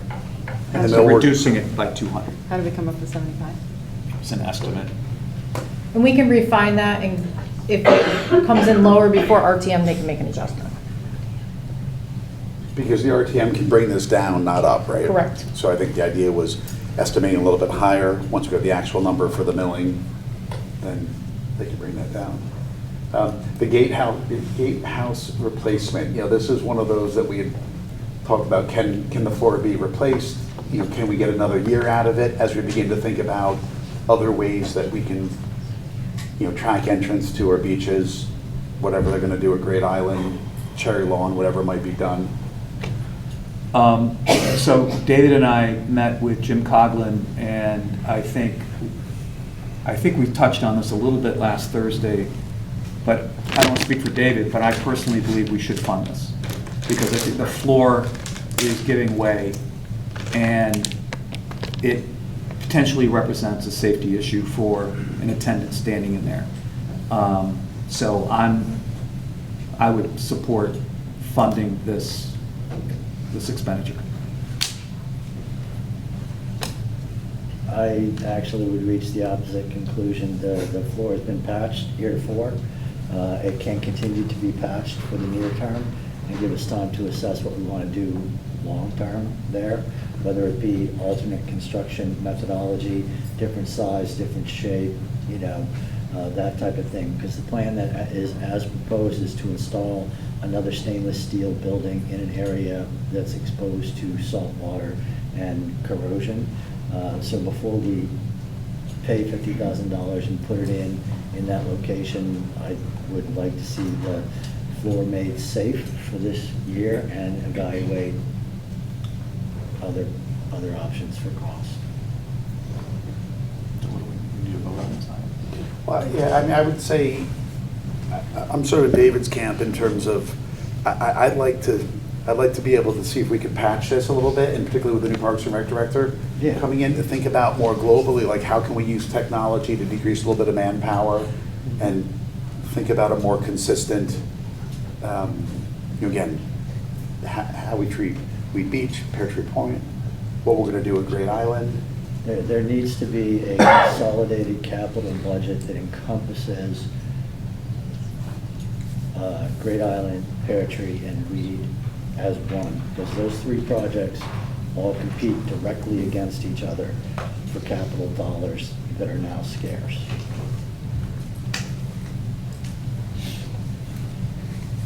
Yeah, I don't know if capital is scarce. I mean, we've got like $200 million worth of capital projects going on right now. But I think the point is, I'd like to know if we're going to take one solution on Great Island to let people in and check plates or whatever. That might be a solution we want to roll out to others. So I'd just like to see a little bit more thought. David's right. Capital is not in this golden purse that we can always reach into. We should treat all capital requests as if it's scarce, so we do a proper job of evaluating the efficiency with which it's being invested. One of the points made by Mr. Coughlin is that even if we do update the technology, you don't go through a parking garage with an automated plate reader or Easy Pass without an individual standing there, because sometimes they malfunction and they can't not let people in or not let people out because the gate's malfunctioning. So his point was, even if you update the technology, you're still going to need an individual there, and that individual is still going to need protection from the elements. And this is a $50,000 gatehouse. This isn't a $2 million reimagined Pear Tree Park. So that was a compelling argument. Regardless of what we do, they're still going to need, almost certainly going to need to be an individual there. So that was compelling enough for me. Paul, Taylor? I'm with David. Yeah, I think I'd just wait. I mean, there may be a difference in design because of the technology too. If they can make it safe, then yeah, we'll postpone. All right, well then I will speak to the next one. I am also for funding the stand-on blower. Jim believes a stand-on blower roughly is as efficient. One individual with a stand-on blower is roughly as efficient as 3 individuals or close to 3 individuals with backpack blowers. So they haven't done the math, but it clearly would pay for itself within a matter of months, if not years. My understanding is Park and Rec already has 2 stand-on blowers. This is the 3rd stand-on blower. And when I see capital requests that say, has the opportunity to improve efficiency, and there's no math behind it, if you look in the Park and Rec budget, there is no savings in overtime for the Park and Rec maintenance crew. And if we're going to spend $15,000 on a piece of equipment, then there should be some improvement on the operating cost side to verify that there is an actual efficiency. And if they can't quantify it, then this is an additional piece of equipment, not a piece of equipment that's lacking. Well, although you can get more done. It's not that you're necessarily saving from overtime, you're actually getting more done. So, at any rate. What more are you getting done? You're doing the job anyway. It frees those, once the job gets done more quickly, those individuals are freed up to do other things. Such as? You want to talk about the average day of a Parks and Rec maintenance worker? I mean, a lot of things. Well, I'm with David. If this increases efficiency, it should decrease overtime. Well, I think to Dan's point, like when you think about what Parks and Rec has done, they've done a lot of extra work with extra hours they have, like clearing out Cherry Lawn, like what they did with the invasives up there. Most of that was all done on regular time, not necessarily overtime. There's I think it's like $11,000 worth of overtime that we approved right there. But I think they've shown that they've used their extra time efficiently. So, you know, I'd be in favor of the leaf blower. You support I would funding the blower? Support funding the leaf blower. I would also. I'm fine with it. I don't know if we have to take a vote. Sounds like we're kind of split. Well, yeah, we're going to vote on the entire capital project, the amount. Yeah. So in terms of those that are in favor of it, it sounds like 1, 2, 3, and those. I'll keep it. So you'll fund it? Okay. Yeah. Okay, so that's 4. Okay, that's right. So I think So we that's keep it. That's enough to keep it in there. So we're not, okay, that's the change. Thank you.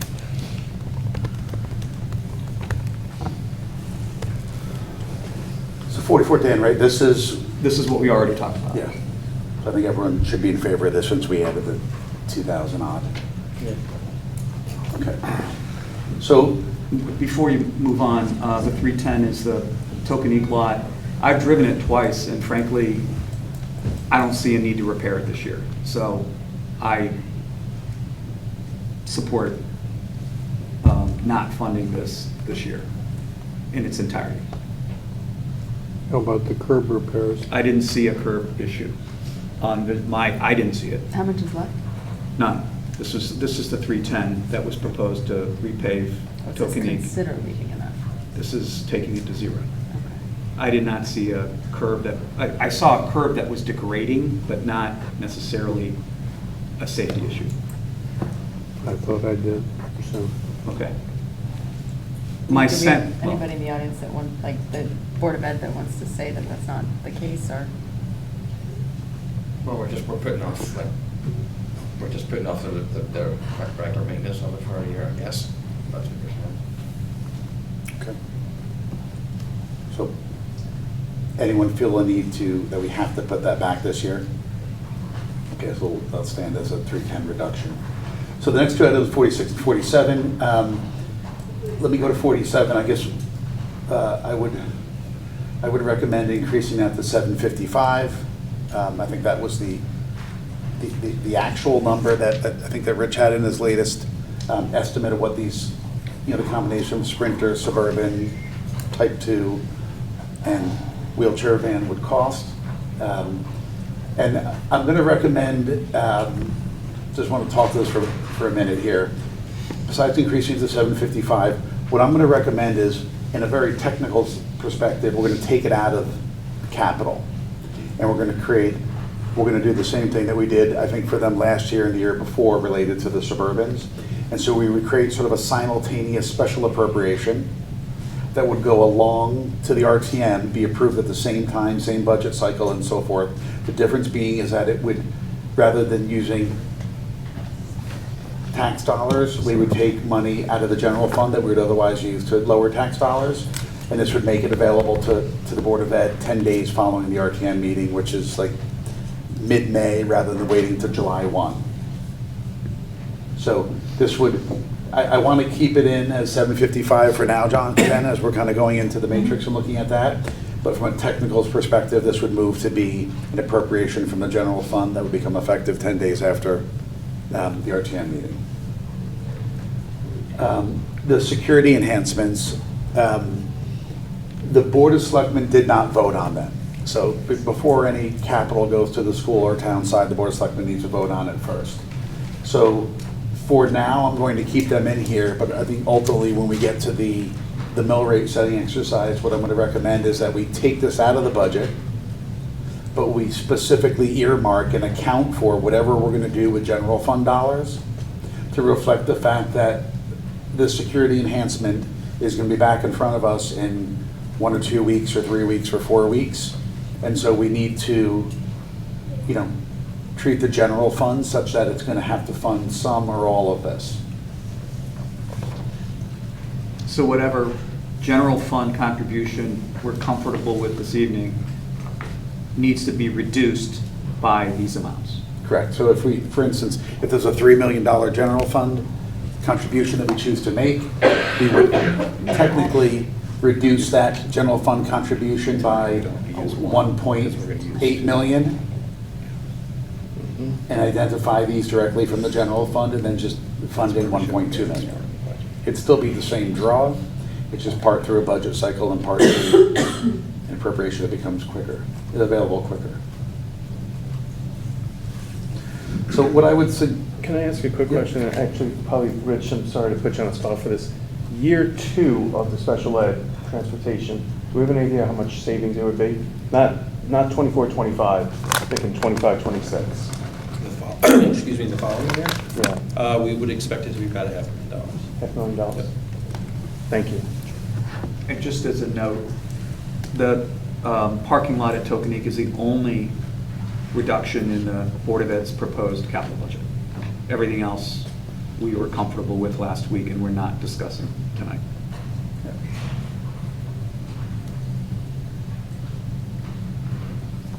So what was shown here in line 56 is effectively the fire truck. Right. Right, so we're assuming that we're going to use $1 million from bond proceeds. So effectively that revenue is going to come out. It's not going to be included because we're also not including the expenditure of the of engine 45. And then line 57, this is effectively the contribution from the from fund balance, from the general fund. And again, that's just sort of a plug, which is going to move into, which we'll talk about when we move to the taxation matrix. So it makes sense to kind of pull that up. So, hey Jen, could you just hit enable content up there?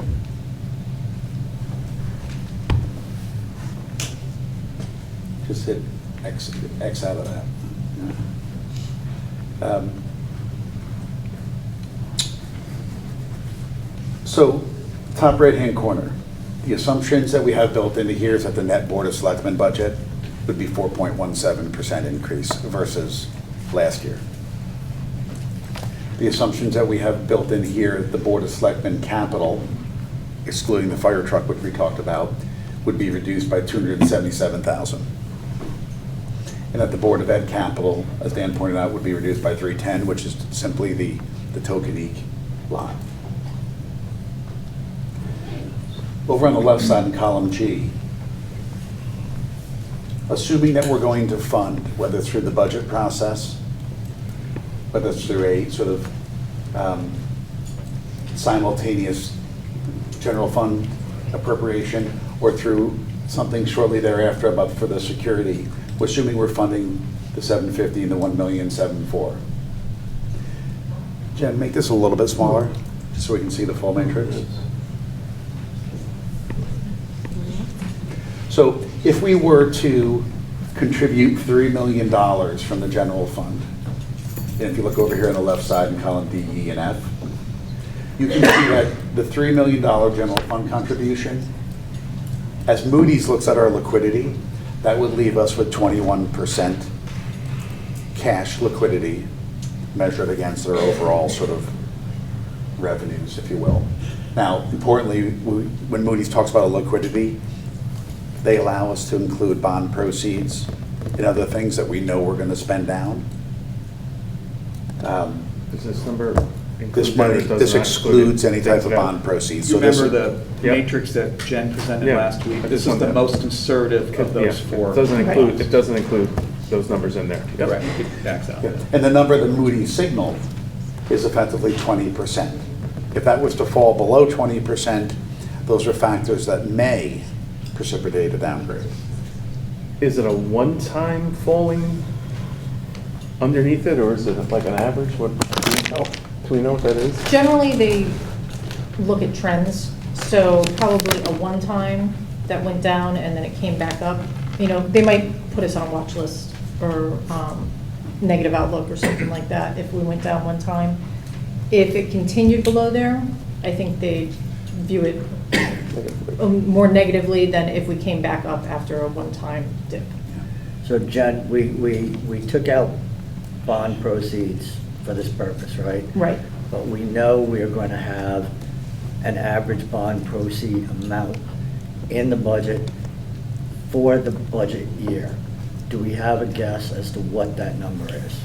Well, our plan at the moment is next year at this time that we would bond the 49 million or whatever the exact number is that remains for Great Island that we took as bans right now. Say we spend that full extra 6 million. But that you just approved. replaces the van, so that's not available. for Right, us. but then we would do another ban issue for the next tranche for HHR and our other small capital projects. So this year, there's the existing proceeds from HHR, which are 30-some odd million dollars, right? And next year, there's going to be a like amount of bond proceeds, and those get spent down over time, right? Right. So what that implies is that money will be sitting around, so that technically would allow for, that if we included those numbers, that liquidity ratio is going to be significantly higher, right? Right, for this most recent Moody's ratings, we were high 30s on the liquidity and 40%-ish on the cash on hand. 46%. 46, yeah. So with bonding and issuing notes this time of year, we're going to have an artificially high liquidity number because we're issuing towards the end of the fiscal year and Moody's measures that as of the end of the fiscal year. So Dave, to your point, the 22.95, which is where we are today with no bans, Yeah. that where we expect we'll be at sort of June 30th, if we included the expected, I should say, bond proceeds related to HHR primarily, we'd be at 31%. So we're well over it. But as we're trying to think about, you know, smoothing this out to a future year where we don't have a bunch of bond proceeds laying around, you know, that's why we used a conservative number. So when you look at this thing starting at 23%, and if you look at 20% being our bottom, you know, 3 million, we're sort of splitting it, bringing it halfway down from where we currently are today to where the Moody's threshold is. All right, well, I didn't do this calculation, but I used the old calculation because at the last meeting, Jen counseled us that we could use the revenue to, the general fund balance to revenue calculation as our operating metric that we use going forward. And by that metric, we could contribute a significantly larger dollar amount and not come anywhere close to either the 15% target or the 12% limit. In fact, if you calculate it out, we could contribute $5.5 million from fund balance and only get to a 17.11% reserve to revenue ratio. So what that tells me is that there's a lot of room to make a much bigger contribution from fund balance. The idea of running a reserve over time is we have those monies for times when things get tight. Things are tight now, and we should use that money now. The left column right there, column D, where it says BOF, that's what our that's what our methodology is, you know, that we've previously used, where we said 15 is our target and 12 is like our hard floor where we start taxing to replenish it. Right. If you look at right now, we're at about right now we're at 20.5%. So just using the $3 million number, that's just shy of 2% that we're bringing it down. One of the things the rating agencies look at is not necessarily are you sort of above your target at 15% or the hard floor that we have at 12. They look at like which way are you moving and how quickly are you moving towards that. So I think mathematically your point is if we're just looking at static measures, we could probably take a little bit more out of it. If Moody's is looking at our trend and they see if they were to see a massive decrease from 20.5 down to 15%, that would probably not be something that they would support. And then the reason I've been kind of guiding people towards 3 is there are other things, like when we look through our sort of appropriation tracker, whether it's the bridges, whether it's sort of dredging projects, what's going on at Pear Tree Point, what might happen down at Weed, other projects. I think we need to leave some room and a little bit of room in a general fund for things that we know, like the retaining wall and so forth, that are being actively worked on right now. So I think, talking to Jen and, our advisor and so forth, I was of the opinion that, sort of felt like 3 was the right number and 3.25 might be stretching a little bit, but somewhere in that bound is where I felt the right sort of mix of helping support operating expenses and buying down the tax rate, but also keeping more liquidity in. Well, if we were to put $5.5 million from fund balance and utilize that, it's going to leave us with $3.7 million in the reserve above the 15% target and $8.9 million above the 12% floor. So I think $3.6 million is enough cushion for those projects that you're talking about, particularly since all of those projects, except potentially the dredging, are likely to be ultimately bonded because they're long-term, 20-plus year expected life. So again, I think we should be looking at using significantly more of the general fund excess balance, because the purpose is not for us to tax residents in the current year, carry an excess balance, and then never use it to cut the tax rate, the tax increase further down the road. That's not what we're supposed to be doing. Well, okay, so let's take a pause, and if we just look at 3 million to 3.5 in that range there, row 29, 30, 31, right? Let's just look at that range. So now if you look at, there are 2 different sort of tax metrics that we're looking at. One is what's happening to the average taxes, or the taxes that the average homeowner pays. So what you can see is that a $3 million general fund contribution, you can see at a $1.5 million reduction in the Board of Ed budget, that would leave the average taxpayer paying 6.6% more than they paid last year. If you go to the far right, a $3.5 million reduction to the Board of Ed budget would have the average taxpayer paying taxes that are 5.34% higher than they did last year. Now, just to point out a couple things. In the top of this graph there, it's like column N and row N17, the average homeowner's home value went up by 27%. And if you look at the sum of the increases in the Board of Ed budget from fiscal year '21 to the proposed current budget, with including the fact that fiscal year '21 had the special appropriation, that number is only 20%. So if you're thinking about investing in education as an investment, aside from the unmeasurable intrinsic value of the best education in our state, we invested 20% growth, we got a 27% return. So that means that every taxpayer that's a homeowner got a 7% alpha on the 20% growth that we invested in the Board of Ed. Does that include the 162 million of capital for the schools? It doesn't include debt service, does it? Like the expenses on that? It includes it when it comes into the budget, yeah. So I think that No, ratio, you're talking about just the operating expenses. No, I'm sorry, you are correct. Debt service is carried on the town side, it's not carried on the Board of Ed side. But, I was trying to evaluate, everyone keeps saying that investment in the school supports our real estate value, and so I was looking for a metric, and that was one that I could find. Honestly, I did not think to attempt to go back to every year and pull out the debt service associated to the Board of Ed and add it back in and recalculate the growth. I did not do that. Understood.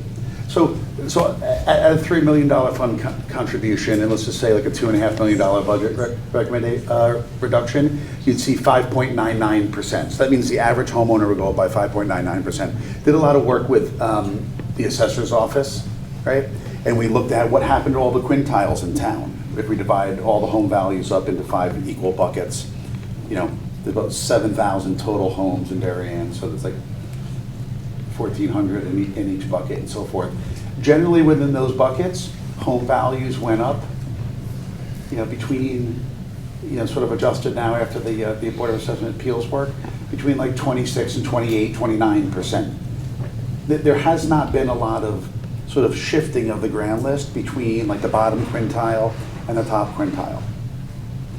Now, when you draw down in each one of those quintiles, when you look at the middle quintile, right, homes in these sort of 1.5 to 2.5, there are homes that are up 5% versus the 27% average. There are homes that are up 60% versus the average. So if we look at the 5.99% tax increase, let's just use 6, right? If your home value is up by 47%, so since you're 20% above the average, that means your taxes are going up by 20% plus 6%.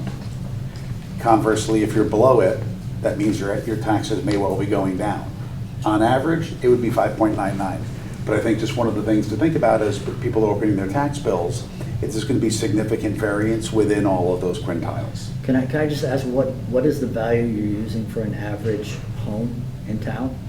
Because if you look at the 24-25 budget year in the master budget file, and you go to row 1057, column T, that 5.84% number you're talking about is the value of a $1 million home, and I'm confident that the average home in Darien is worth more than $1 million.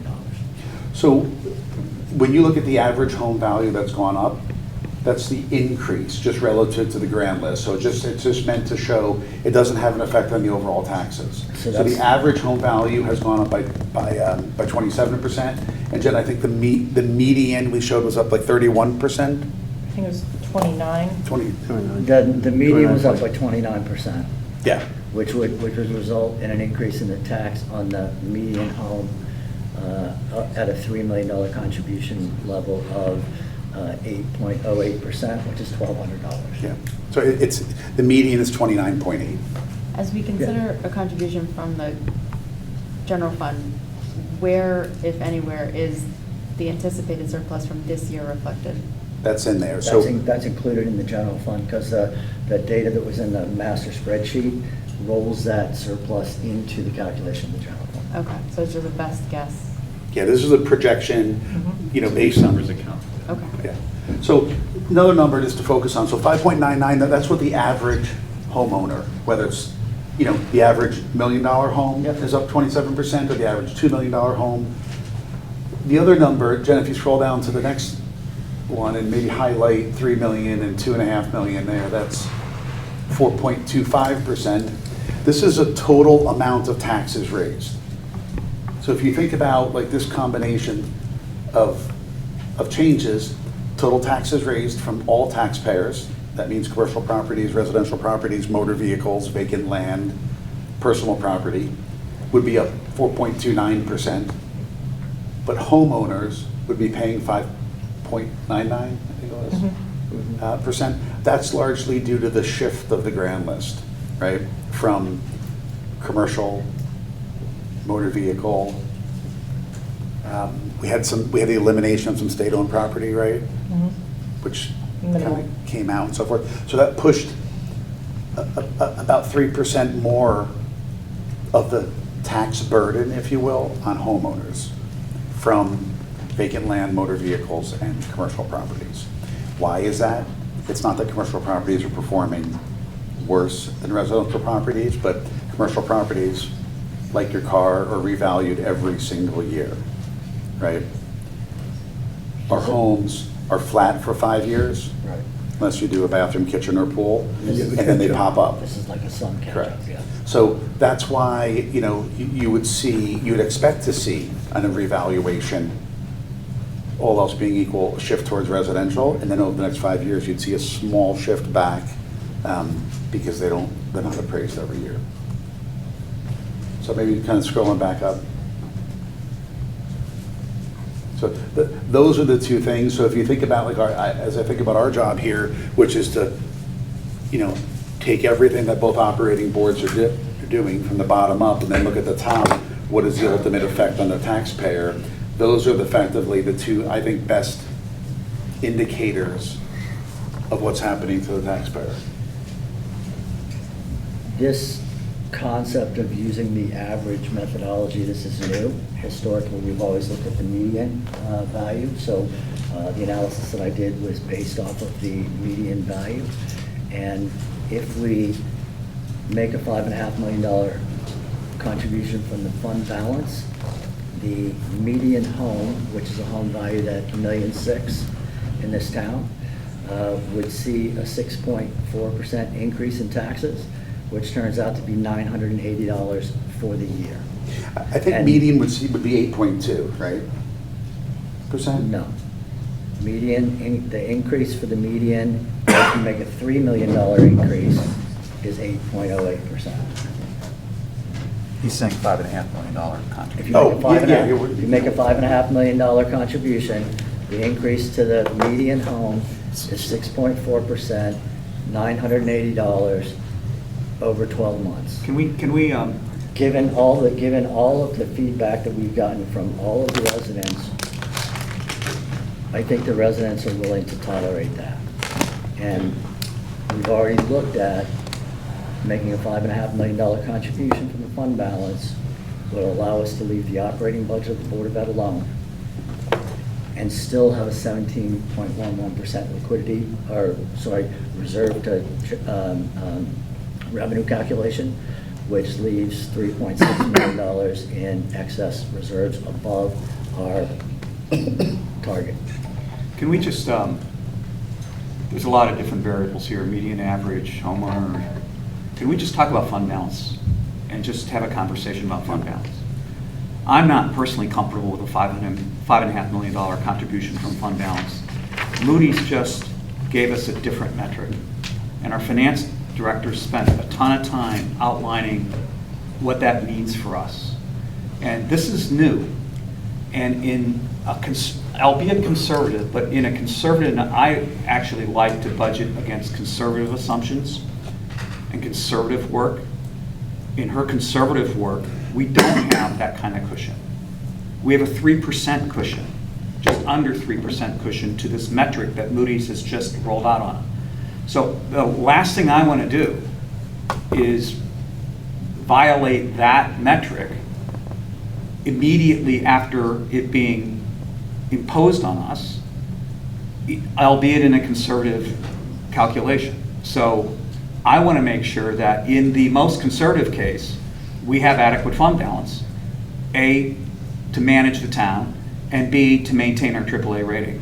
So I'm closer to 3, maybe a little bit more than 3, but nowhere close to 5 now. And so let's have a conversation on fund balance so that we can, maybe put a pin in that before we can talk about cuts. And when I say cuts, I mean lowering the increase in the budgets. I'm 100% with you in terms of making sure we maintain the AAA rating. Here's what I would say. We have $30 million of unutilized bond proceeds currently, and mathematically, if you spend it down, since we have no other metric, spend it down evenly through the year, on average through the year, we're going to have $15 million of excess funds, bond proceeds sitting around. By this time next year, we will have issued the next $30 million. So by the time we run out of the $30 million excess, we'll have $30 million again. So for next year, we'll also have, on average, $15 million of unutilized bond proceeds throughout the year. And on it goes into the third year. So for the first 2.5 years at least, we are going to have approximately $15 million in unutilized bond proceeds. So while the 21% is a conservative metric and gives us 3% cushion, the real cushion is closer to 7%, 8%. And that allows us to make a significantly greater fund balance contribution than $3 million. Jim, may I say something? So for the next 2-3 years, when we're issuing those large amounts for these large projects, that works. When we get out past issuing $30 million a year, and then we're at 17 to finish up HHR, and then we're back to our normal borrowing of a fire truck here. There were years that we didn't borrow at all. In the past, there were years that we borrowed $3 million, a couple $1 million here, and most of the time that was reimbursing for money that we already spent. Because on a fire truck, we pay it cash out of the general fund. When we know the final cost, we roll it into a bond issue and reimburse ourselves. So it brings down our liquidity. My concern, if you were to go as high as 5.5 at a 4.25 contribution on that conservative Moody's metrics, taking out bands and bonds, we're at 20.8%. The budget's going to continue to grow, revenues are going to continue to grow, and we don't have a guarantee that our fund balance is going to continue to grow. We have, in the past couple years, had significant surpluses that have brought us up. This year, the surplus is largely driven by interest income, which we know is not going to stay at the same level that it's at. So while we might be fine for 2-3 years out, I look a longer term, and I don't think we can guarantee that those increases in the fund balance are going to keep up with the growth in our revenues. Can I just respond to that? The methodology that we use for the tax collection rate of taking the average collection rate over 5 years minus 25 basis points at today's total tax collections is $400,000 a year. So we have a $400,000 cushion by applying a discount to the realized tax collection rate of 25 basis points. That's at the current level. Every year that the tax collection amount rises, that 25 basis point amount rises also. So you're right, we've been driven by investment income and some staff givebacks with the PD being understaffed and those types of things, but there is excess cushion. If we keep it at the 21%, what's the dollar amount that it would take to get to Moody's level? That I don't know. If you had asked me before, I could have calculated it. I can't calculate that on the fly. Do we even know what the percentage is at 5.5? No, because honestly, we didn't consider going up that high. Right. But So Jim's model probably built it up to 4.25. You can do interpolation, right? So We're going down 5 would about- bring it down to 20.2, Yeah. and it would bring our fund back, our calc down to 17.3. I mean, David, a couple things. Moody's always going to look at our last fiscal year. Effectively, they're always going to judge the balances. So there's going to be a little bit of risk of, it's not necessarily what our average is over the year. They're going to be looking at a point in time on June 30th. So while we've been on a bonding schedule of kind of April, February to May, and they're always going to look year end. And again, to Jen's point, I mean, right now we're benefiting from yield curve like this, right? Lots of investment earnings, kind of lower cost, but as that kind of turns, our investment earnings are going to come down. And what we're going to want to do is use our general fund, draw that down, and then rebond to replenish it. So it won't necessarily give us that same amount. Unless I would say I'm a little bit like with Dan. I feel very good at 3 million. I could be probably stretched to 3.25, but moving more than a 1.5%, on Moody's calc, I just feel like it's risky. The other part of this is, I think we've been relatively prudent with using fund balance to fund operating expenses. And as we've been advised and cautioned in the past 5 years that I've been on this board, we don't want to use fund balance to continue to overly fund operating budgets. It's a bad habit. You're not paying for, your taxpayers aren't paying for your services. So while we've been using some amount of fund balance, I would argue that using an excessive amount of fund balance should only be reserved for emergencies or unforeseen occurrences where we have something that happens in the town and we need to spend money to address that. This is what we're facing with tonight is a proposed operating budget increase that is 2.5% higher than any operating budget increase that we've passed in the last 11 years. So I don't see that as an emergency. I don't see that as a reason to use excess fund balance. David, forgive me for perhaps piling on with a blunt instrument, but is it possible we have this backwards, that we should not be looking to spend money because we have it? We should be looking to spend and invest money intelligently and then figure out how to finance it. But figuring out another financing method which releases more money simply so we can spend it doesn't seem to be the way we should approach this. Listen, I'm with you that we should spend intelligently. I think that Dr. Adley and the Board of Ed have tried to do that, particularly, Dr. Adley's budget was a little bit lower. The Board of Ed, who are the elected officials that are, supposed to represent the voice of the people in terms of what education looks like in this town, chose to add a little bit more to it. I'll remind you that 4.65% of the increase is contractual salaries and benefits. So that's salaries, health care, pension, etc. And another 2.23% is state mandated special ed. So that puts us at 6.66%.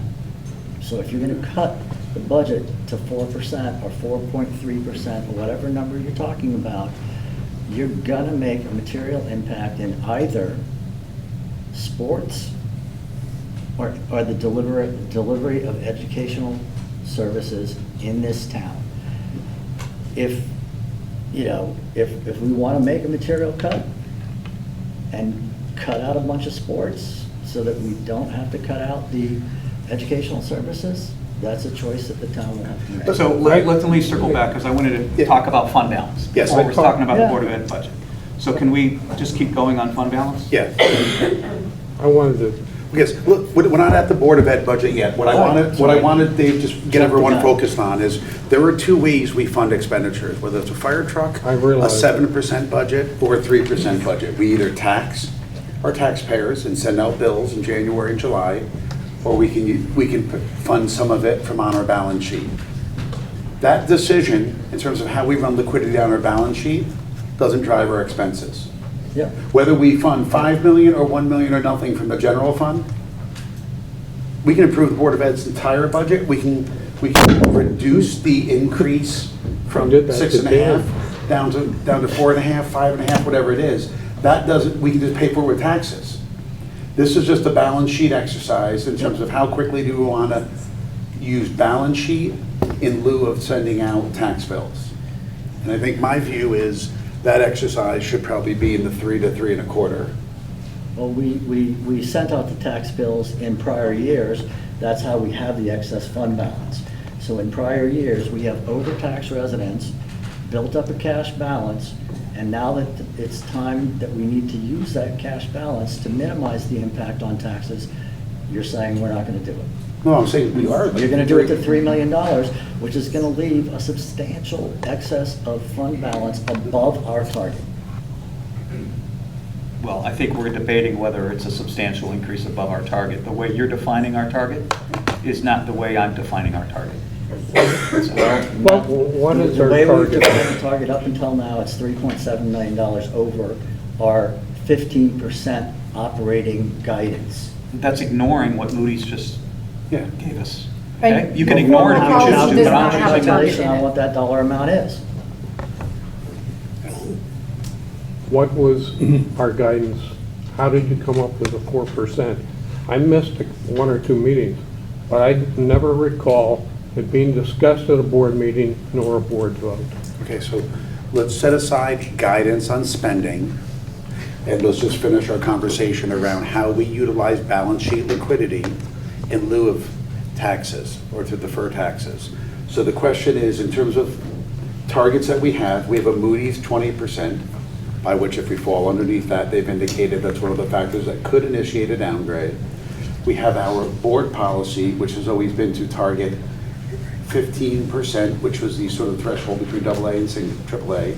And we had a hard floor, which said we taxed and rounded up above 12%. Yep. There's one other metric that we need to be very clear about, is that Moody's directional movement in our fund balance. And what Moody's has consistently said is that using fund balance to fund naturally recurring sort of budgetary needs, operating expenses, complete no-no, or regular sort of capital needs is not necessarily a good trait. And also significant moves in our capital balance. We may well be able to take it from 20% to 15%, but doing that in 1 year would jeopardize bonding when we have another $120 million of bonds that we need to issue in the next 18 months. With all due reference to Moody's, the ratings report that they had out at the time that we purchased Great Island also said a material increase in our debt level could lead to a downgrade. Between the purchase of Great Island and the bonds that we're issuing for HHR, we more than doubled our debt outstanding, and it didn't lead to a downgrade. So Moody's says a lot of things, but just because they say it, and it might happen to occur on any given instance, doesn't mean it's going to lead to a downgrade. And the recent historical indication is they didn't follow their guidance. But given that we've done that, we don't push the needle anymore. And they knew that was coming. And they knew it was coming. We present that plan to them. They also knew that was coming, David. They did that pro forma, our balance sheet was pro forma for all of the debt for HHR and for Great Island. And actually for $103.5 million for Great Island. So It may be, but what they wrote was a significant increase in debt, and I would argue that a 100% increase in debt is more than significant. But that's only one of several measurements they use.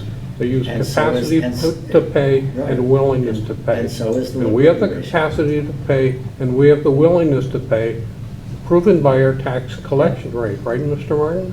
Correct. I'm with you in spirit. Like, I think the idea of using more of the general fund to offset some more dramatic cuts to the budget makes sense, but nowhere near 5.5. Hey, Jen, you deal with them often, right? Often enough. What would, like we keep speculating here. You deal with them more than anybody else. What would they do if we took 5.5 out? What kind of, is it a shock to them? I think it would raise a You flag. talked about it a little bit, Jim, and I appreciate what you said, but I want to hear from Jen. I think it would raise a flag. It would require us to explain it, justify it, explain what our thinking was. A lot of times, if we can show that this is part of a plan, this is not, we panicked and we drew, or we, poorly budgeted, so we had to draw. That would work in our favor. A lot of it is about the story that I tell when we do our ratings review. I think it would raise some eyebrows if we had a big decrease. But as we said before, a one-time is not the end of the world, as long as that does not become, like Jim said, the directional trend. I think that when we talk about their new liquidity measure, I think we need to keep in mind that's 20% of that's weighted 20% of their scoring. The cash reserves portion is 10%. So those two new metrics are 30%. What really does work in our favor, and we actually get another little, they call it a notching, is our wealth and our demographics in town on household income. So that is always going to work in our favor and offset some of these potential negatives. I think another consideration to keep in mind with fund balance is it's not just that we would appropriate it. It's cash that we could use if we have a natural disaster. And we know we're going to get FEMA money. We have to pay that cash up front. We need cash on hand to address emergency situations.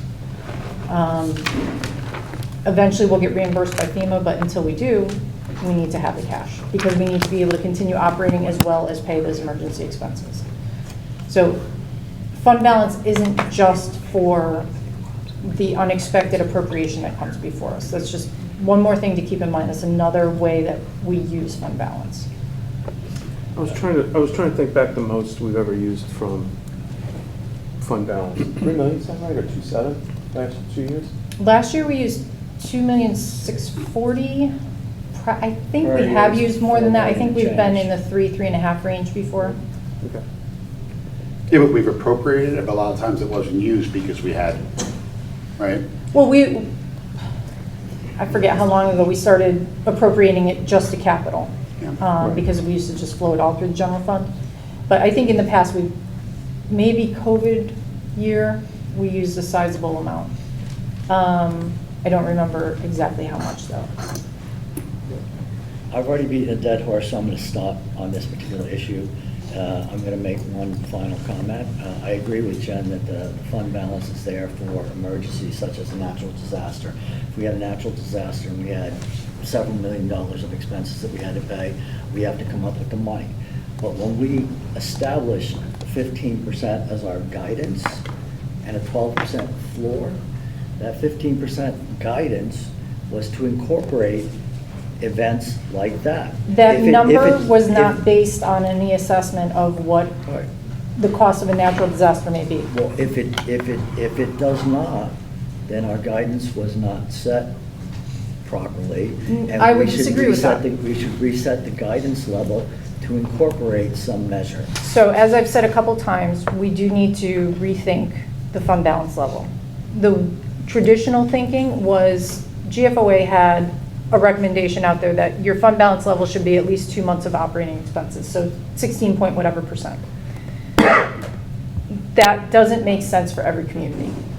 And that was just a number out there as guidance. Most towns seized on that and said, we should be around there. That's what GFOA says. That's a AA Moody's, and it becomes which one is informing which. Because we all are right around 16%, so that becomes the average, and we all want to be at the Moody's average, so we want to be at 16%. So that was, I wouldn't say it was erroneously set. That was the way of thinking about fund balance in the past. The new way of thinking about it, and we need to go through the exercise, is for our community, what are the potential draws? How much could they cost? What's the likelihood of them happening? And that's how we set the right fund balance level for us. And I think that's an exercise we need to do over the coming months. But I don't think it's fair to say that the 15% was set incorrectly. It was set in accordance with best practices at the time. But I do agree that it is time for a fresh look at that. Fair enough. I think we should do that after this budget cycle. Yes. And I think we should have, I'd like to reverse this conversation maybe back to the beginning of our budget Yes. work, right? So that we, David, we kind of have this going in as an assumption, but I guess, I still don't want, I wouldn't want to portray to Moody's that, hey, we're drawing down a bunch of our general fund in order to fund higher than expected operating expenses that we're not really willing to pay, but we're only willing to pay because. Let's be careful so that the public understands. We don't use general fund balances to pay operating expenses. We use general fund balances to pay capital expenses and only capital expenses. So the inference that we're drawing down general fund to pay operating expenses is inaccurate. We use it to pay capital.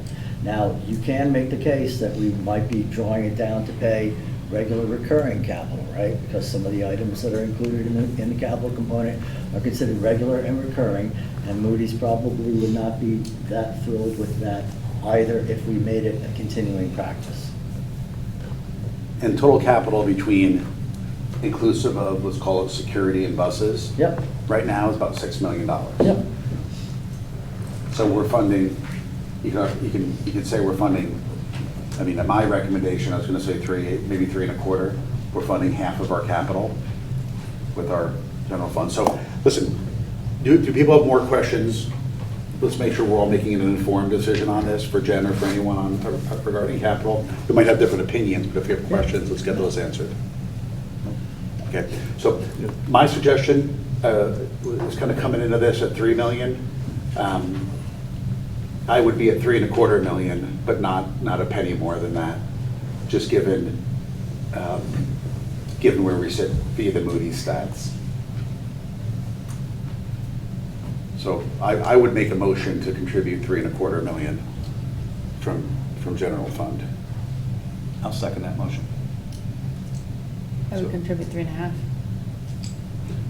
So from a technical perspective, we have a motion for 3.25. Amend the motion? We would now have discussion, and if what's part of that discussion is we want to amend it upwards or downwards, we could do that. So if you want to, So I have to amend it? you would just say, I'd like to amend your motion, Jim, to be I'd like to amend the 3.5. motion, Jim, 3.5%. Okay, is it- Or is- 3.5 million come out of the general fund. Okay, is there a second for the 3.5? John seconds. Okay. Do we need any more discussion on this?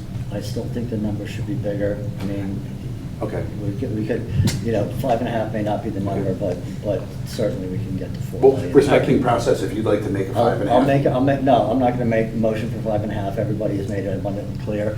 And in fact, if I'm reading Jen's comments correctly, she would be uncomfortable with that number. And she is way smarter about these things than I will ever be, so I'm gonna respect that opinion. But I think we can at least get to $4 million without endangering our Moody's rating in any way, shape, or fashion, and reduce the pressure to cut of the Board of Ed budget. So you want to use, didn't you just say you should only use fund balance for capital purposes? Now you're saying you're going to use. No, we are using the $4 million to pay capital items, right? And by using $4 million instead of $3 million, the need to cut the Board of Ed total budget by an extra $1 million is not there. And so Dave, I think that's kind of This is a cash academically fungible correct. exercise. If you have, so does that mean you're targeting a specific tax rate for? Hold on. Let's just stay on the, Okay. let's just stay on No, the reduction, okay? Yeah. Or the draw. I'd like to So the- I'd like to see it at $4 million. That would be my motion. So Okay, so there's a proposal at 3.5. Okay. You seconded it. I would support a 3.5. I'll move up from 3.25. Well, we have a second. So are there any more discussions around the current motion, which is to use 3.5 million? I support it. Wait, she made the motion. Yes. John seconded My it. discussion is I I think support unless he wants to discussion? amend, we can just vote. So we just have a vote now to see if we want to contribute 3.5 million. So all those in favor of contributing 3.5 million? You made a motion, yeah. Motion at 3? So I made a four. motion to So- amend it to I thought 4. you said you Oh, weren't going. I thought you No, said you you weren't said you gonna- weren't going to make an I'm a not going to do motion. it to 5.5 because Okay, all right. it makes Okay. everybody So uncomfortable. we need a second. So make a motion. What's your But motion? I made the motion to raise it to 4. Okay, so is there a second to raise the Yeah, contribution to Paul general? seconds. Paul seconds. Okay, are there any other discussion or any other amendments? Okay, all those in favor of contributing 4 million from the general fund, raise your hand. So we have 2. All those against? Okay, so that motion fails. So we did not amend the $3.5 million motion. So now, Any more discussion around that $3.5 million motion contribution? Okay, all those in favor of contributing $3.5 million from fund balance? 3, 4. All those against contributing $3.5 million? Okay, so that motion passes. So Jen, we're now, if you could update the, Hang on. at the $3.5 million. And John, were you a yes on the 3.5? Okay. And just point of clarification here, getting back to earlier discussion, the $3.5 million is what we're identifying from the general fund. However, the intention was if we remove the Board of Ed transportation allocation for 755 and the security from there, we would take down the contribution by an equal amount. Right. So But your this argument matrix is- doesn't change. Yeah. Your argument is, gee, guys, cash is fungible. Is that right? We're just taking the general fund contribution and rather than putting it all into the fiscal 25 budget. That's the way it works. Yeah. The resolution is going to be Reduces the different need to than the tax. 3.5 because we're setting aside the 2 or the 1.7, right? Yeah. So the decision on our board is to contribute $3.5 million less Those two the items. 755,000 and the $1,074,000 for the 2 Board of Ed appropriations.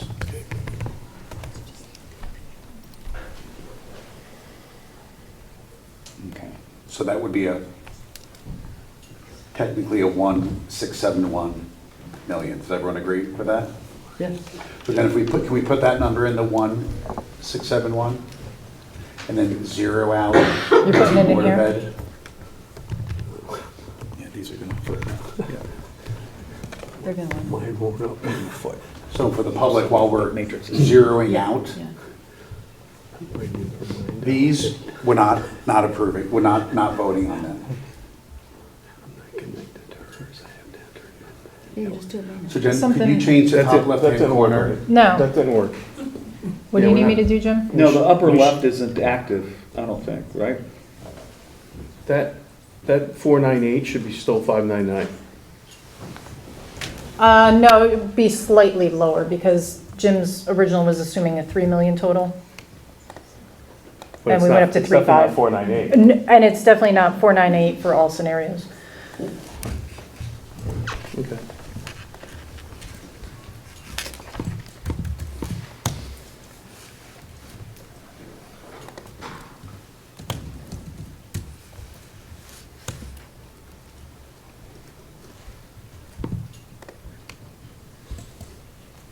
How do I get it to update, Jim?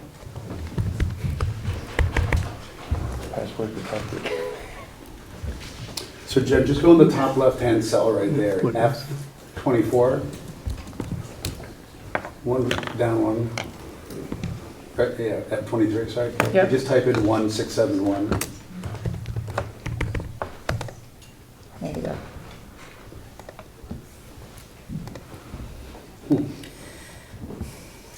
That didn't work either. Can you put a 0 in the Board of Ed Transportation and the Board of Ed Security?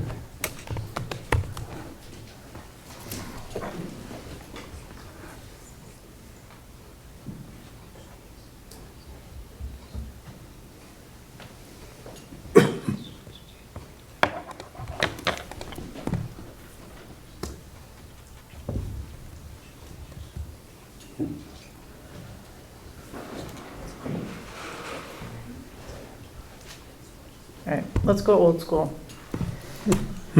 So if you did 1671 of general fund and you don't put the school security and the transportation in the actual budget because you do those outside of the budget, which gets us to the 3.5.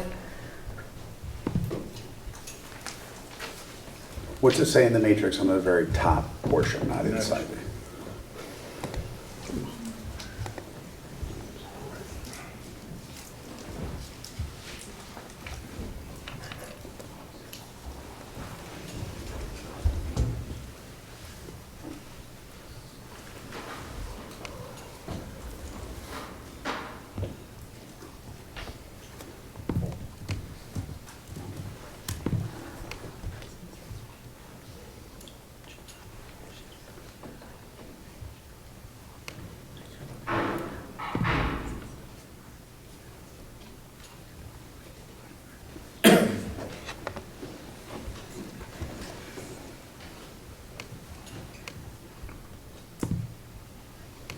What did we decide on the leaf blower? Take it out. Funding. Are you, yeah, funding we're- it, so we're take it funding. off the cut list. Okay, so what do you have for the?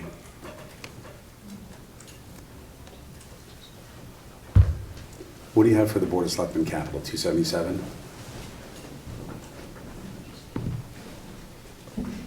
What are you talking, For total the- cut? Yeah, total reduction.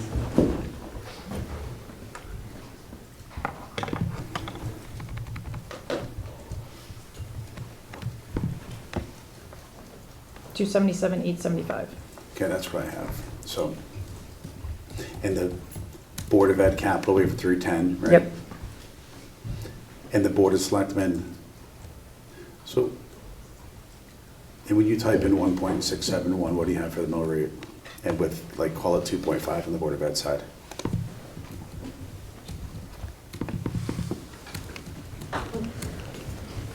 $14.94, which doesn't seem right. 14.64? 94.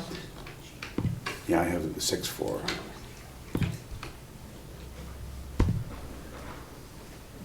The only change we made to what I sent you was the leaf blower rate. Right. Do you want to try this? Well, did you bring, I know what my problem is. You want to reopen it? No. If the only thing we made was the, I had, yeah, 14.64, I had the contribution going the wrong way. Okay, so you guys are in agreement? yeah, so is the matrix working again? I know that sounds like a movie, but, No, it's not. But okay, I can send you. if we take out, I don't have access to my email at the moment.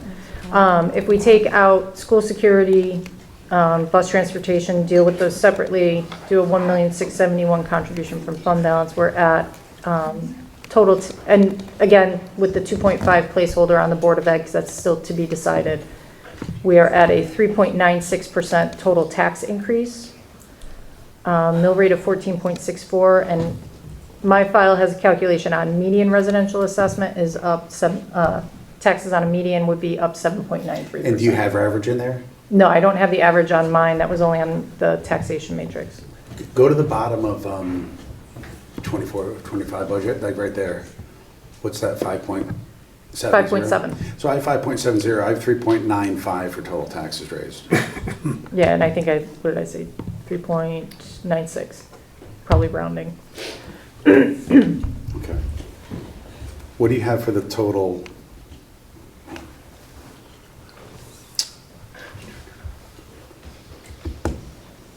Total taxes raised from the for the general fund, 158? 158, 966, 108. I have 158,946. There's 20 grand missing somewhere. Did we make that? Did you put in the 19,170 reduction in band premium? No, what cell is that?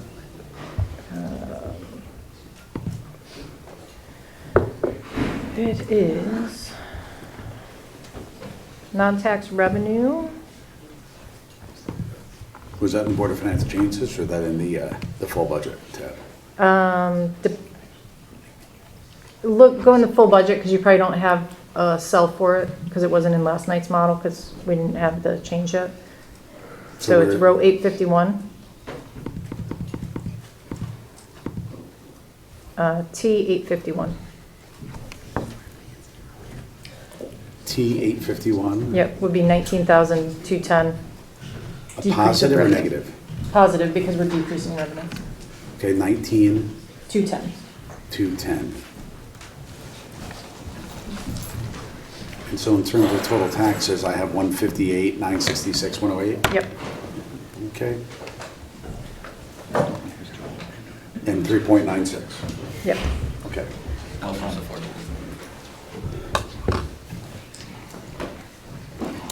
Okay. Okay, so Jen, in terms of, you don't have your email set up? No, I don't. Is this where we need to highlight the cells and do an update table? What you walked me through yesterday? Yeah. If you've ever click on G23, I feel like we're playing bingo here, but Okay. G23.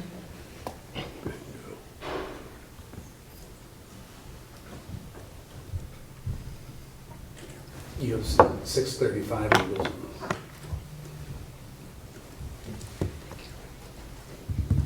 Yeah, can you do that again? We go from that dark cell? Yep.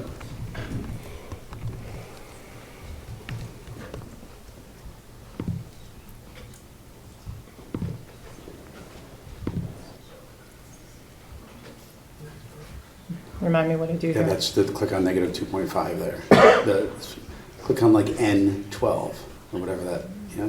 Yep. Yeah. And then the column is the 1671? Yeah.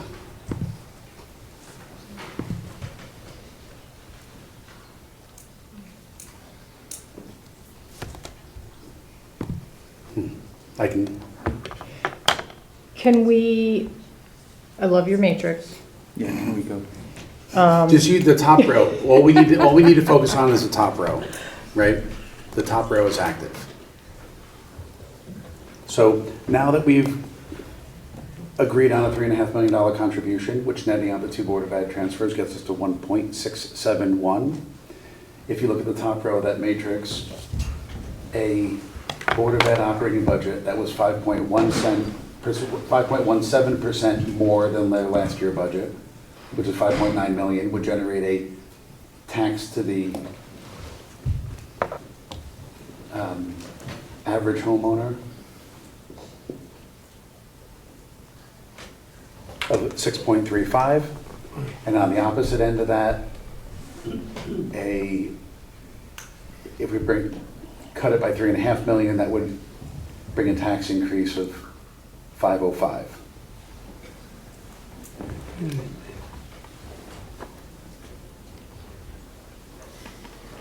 So this is the last piece that we need to sort of look at. You know, I'm happy to kick off the conversation, right? When last year's budget, when we were here a year ago, we approved a budget that was 3.47% more than the year prior. That year-over-year increase reflected generally the similar student population, actually technically a tad more. It included the same contract. This is going to be the second year that we're budgeting under the teacher's contract. There's also been some other contracts and so forth. But when I look at this budget, which is with a $2.5 million increase, would be 4.9 million more than what we budgeted last year. It would be a 4.3% increase versus a 3.47% increase. That would generate a 5.7% tax increase for the average homeowner. Still the largest in the, I think this is my 18th year that I've ever seen. And from an overall taxes raised, total across all taxpayer grand list groups would be 3.96, basically 4%, which would still be sort of among the highest I've seen. Again, to the point where we all just got done discussing that, we're contributing 3.5 million effectively in the general fund. When I looked at the Board of Ed budget, when I look at the year-over-year increases, which are not the only thing, I looked at the totality of the dollars that we allocate, not just year-over-year, because I don't necessarily think it's accurate to look at what one town is doing year-over-year, because when you look at the total student spending, all the different, there's a lot of sort of variables here. So I look at what we do here in Darien. My view is I think we can still deliver the same high-quality education with some operational changes, some of which Dr. Adley and his team, Rich and Marge and their entire kind of C-suite, spent a lot of time optimizing around, as well as other additions. I think we could get to a $2.5 million reduction in the increase, which would be almost a $5 million increase versus last year's budget. Again, 4.3%. Could I comment on that? Yep. I did an analysis similar to David, only I took the superintendent's 6.19 budget, and I took out things that I considered I had no control over. Special ed, which is governed by PPTs and IEPs, regular transportation, and also healthcare benefits. If all those were budgeted at 4%, you would have a 4.01% increase in his budget. Those are items totally out of his control and the board's control. And so to hold them to an arbitrary number that we came up with, and I don't even know how we came up with 4%, because I don't remember discussing it at a Board of Ed meeting or having a vote, a Board of Finance meeting, or having a vote out of it at a Board of Finance meeting. It's a made-up number as far as I'm concerned. Any other questions around, or comments around what, if any, adjustments should be made to the Board of Ed budget? Just from the, the tack that I've mentioned before, the contractual salaries and benefits is 4.65%, and special ed is 2.25%. And I just don't see how you cut it to a 4% and change total budget increase.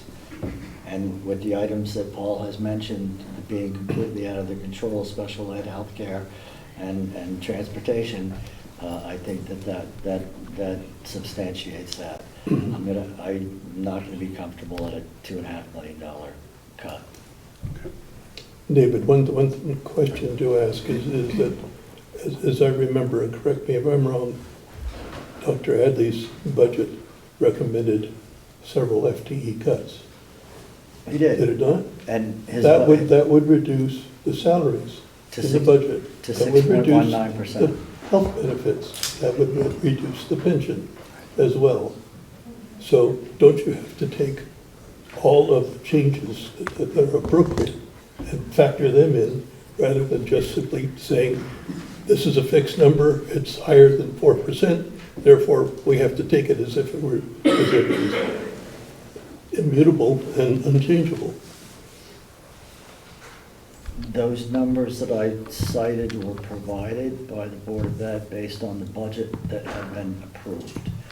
If we somehow reverted back to Dr. Adley's 6.19%, those percentages would decline, indeed, but we would be starting from a lower base.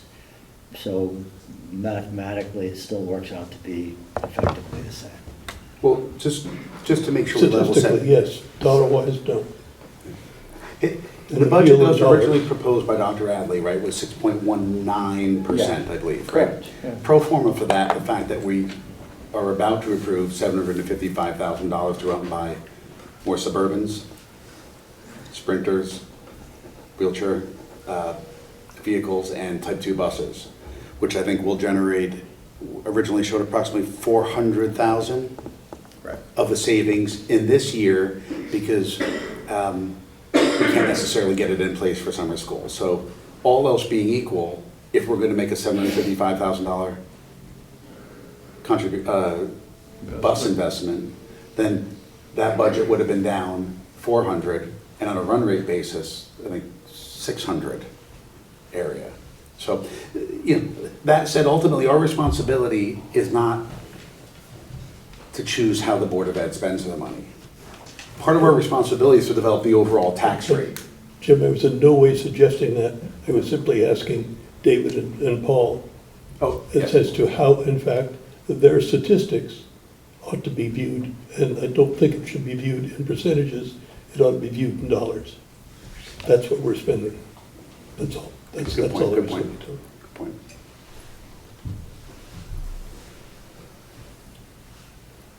So, I mean, I'd just say that I feel torn. There's, a need to deliver for kids for so many reasons, my 4 included. But we also have, is it right, 60% of households in this town that don't have kids and are going to see a tax increase that's substantial.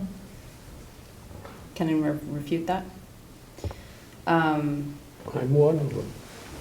So, 2. I'd like to see us be less aggressive, especially, like I said, because I lean more your way, David, on using more from fund balance, but I do think that this presents an opportunity to find more efficiencies and not slash and burn programs. And I hope that you guys can continue to do the great work that you do in delivering a great education. And just like every family who's dollars taken home from work didn't match up with what food costs at the supermarket, we found a way to make it work. I appreciate your help. I'd be more in the $2 million camp.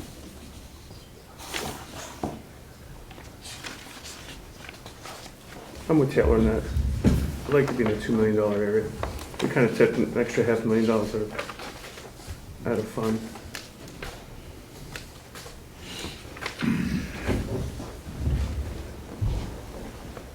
So look at the levels that you're looking at and look at the tax rates that are passed on to our residents.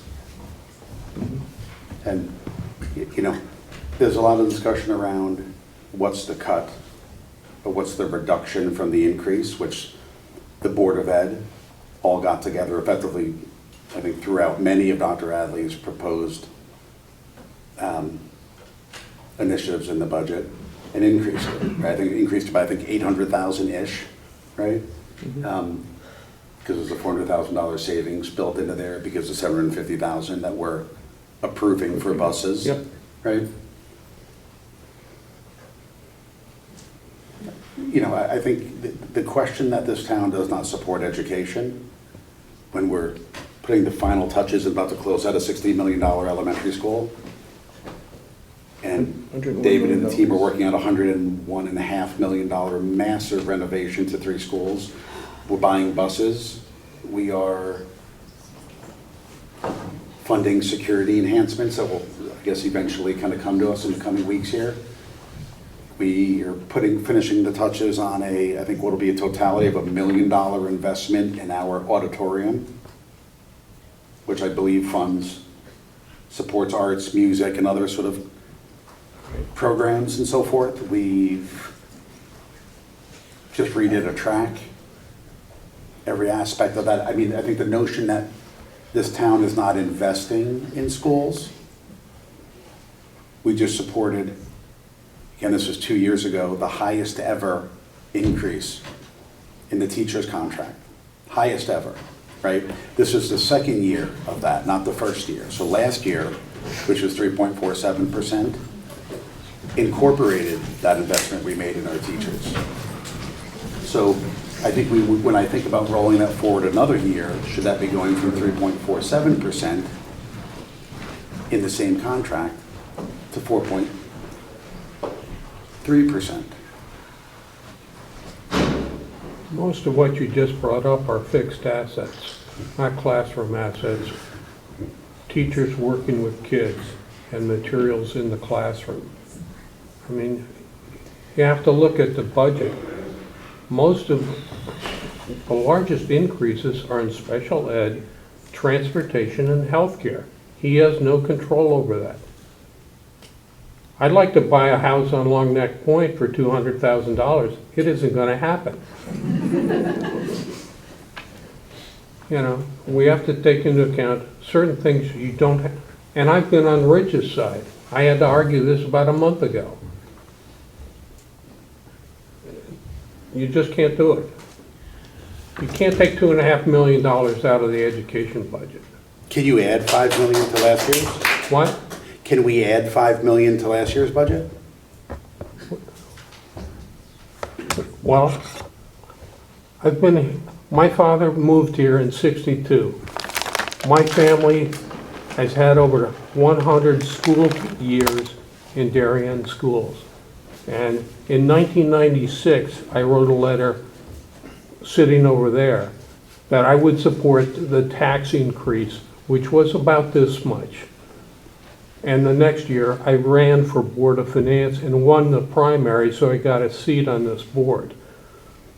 And now, my son is long gone out of the house, and I'm still willing to pay. What I'm struggling with is, I take all the facts are the facts, but we have a gold standard school system that has never required, well, not never, but in the last 10 years hasn't required more than a 4% year-over-year budget increase. And we've established a gold standard school system. So why, I understand, but if we can't sustain 6.5% budget increases, that's going to require a rethink of of the way education is delivered. And that's exactly what Dr. Adley and his team did. They rethought the way education could be delivered to be financially responsible. That idea was rejected. And so that doesn't get us from 6.5, that doesn't get us all the way down to 4%, but it would have gotten us something. So I believe we need to live with budgets that are responsible and require adjustment to reflect the economic realities. And so therefore, I'm comfortable with a cut of at least 2 million. I could live with 2.5, but at least 2 million. I'm befuddled how we ever came up with the 4% number. It was never discussed by this board, and it was never voted on by this board. Where did it come from? I'd like to know. I don't think it was ever voted on. Not voted on. When It wasn't discussed. No, it was discussed. I don't recall. I missed one, maybe two budget meetings, but I don't recall it being discussed. Well, I think we spent 45 minutes going through the state of the town, which included the guidance, which we revamped and looked at the And entire who 5-year created the month. guidance? There was no sense of the meeting and no vote by the board. Correct, there was not. So if you're asking how the guidance, so we should talk about guidance is developed to ultimately arrive at a tax rate. It's based on the growth that we expect to receive in the grant list, which the last few years we've had, besides our normal kind of 50 to 70 basis points, we've had a little bit of a kick, okay, because of the 3 large projects. It's based on looking at historical trends. And when I looked at, for instance, the Board of Ed budgets, which is close to 80% of the overall spending, I looked at what the year-over-year increases were in the prior years. Looked at what's happening to the student population, which has continued to trickle down slightly, right? Looked at contracts, which I was part of renegotiating. Looked at the average teacher increase net of the turnover benefits, and that's how I arrived at, and looking at an overall expected contribution for fund balance and thinking about the tax rate that I was willing to vote on to pass along to 21,000 residents. Did you take into account special ed, transportation, or healthcare increases? Yes. That failed my logic. Well, I think we all as individuals of the board have to have a view on the ultimate amount of the budget that we want to produce, that we want to pass. So whether you agree with that the guidance should be 4% in terms of long-term growth, or 2% or 10%. I just disagree that there should have been more discussion at the board level, and there should have been a board vote. And if it was 4% by board vote, I'll live with it. We can But there vote wasn't any. going forward. When we talk about guidance, how is that guidance used? So, Come on, Jim. Don't belabor the point. so Can I just say one last thing? Here's where I struggle. Dan kind of said this a little bit. You said it a little bit. If you go back 10 years, our enrollment's flat. Our costs are up 55%. That's 5.5% a year, right? What would this budget look like if we had 200 extra kids coming in this year? Remember, there was a time when all the developments were coming on board as, oh my God, how many people could be in there? What would this look like with 200 more kids in it? Are we looking at over 10%? At some point, it becomes delivery of services, just what you said. Cost of college has outstripped the rise in this budget. No And doubt. everybody in this town will send their child to the best college they can get into. okay. Well, yes, we're not sending kids to college here. What we're doing is we're approving sort of budgets ultimately arrive at the mill rate. We've talked about what the contribution from fund balance is. We've agreed on 3.5 million net. And just to be clear and to reiterate, a $2 million reduction in the proposed Board of Education budget is a $5.4 million increase year over year. 4.7% increase year over year, the largest increase since 2015. That's what we're talking about at 2 million, okay? You know, we're sitting here making a discussion on the budget, right? I mean, ultimately, the Board of Ed is the one that decides how they want to spend the money. right? How they want to use that money and allocate it to the things that they view as most valuable. Any area here, we're talking about a $5 to $5.5 million increase versus what they spend. The 9 members of the Board of Ed give the superintendent direction on how to spend it. Not us.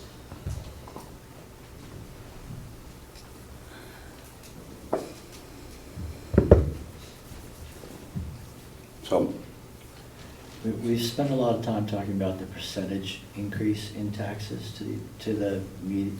I guess this model does average, but I looked at median, and a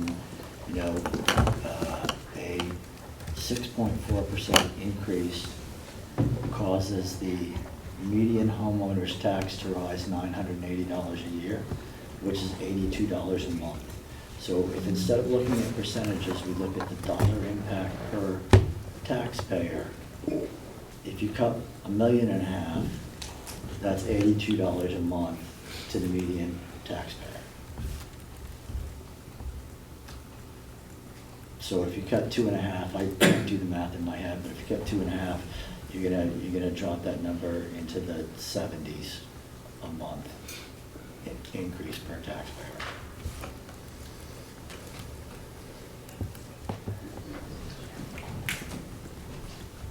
okay, any other questions on this? I think we need to ultimately move to a vote and move on.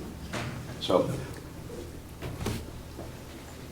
I'll start by making a motion to reduce the increase in the Board of Ed operating budget by $2.5 million, which would be a 4.3% increase over the year prior.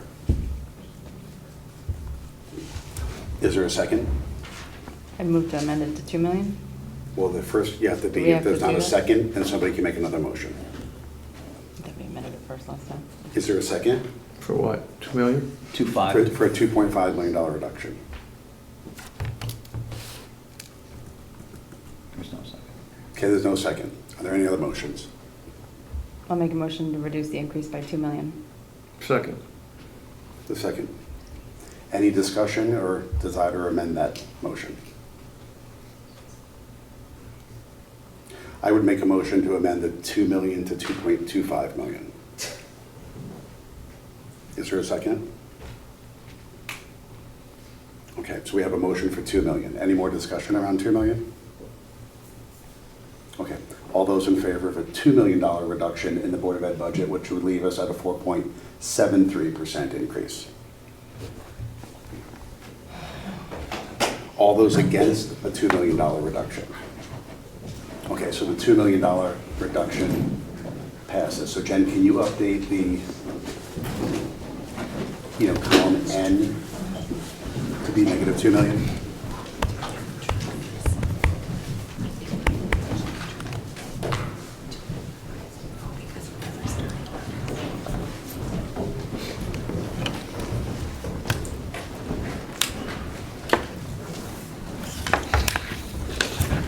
So just make sure we're all, the models are synced up, so that this would be a 6.06% increase to the average taxpayer, and total taxes raised by 4.29 million. Yep. 4.29%. 4.29%, yes. Okay, and then what are you showing for a mill rate? 14.69.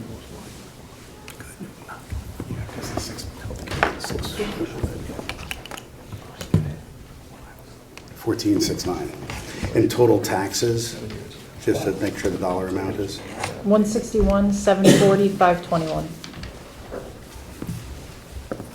That's operating and 159, capital. 466.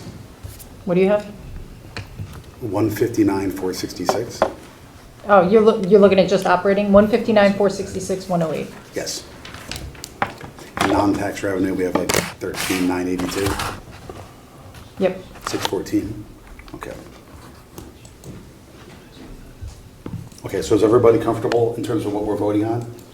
Jen, is there anything else, capital, bonding, anything we need to, just in terms of as we go forward with the resolutions? No, I just want to do one last thing and make sure that everything ties out. Give me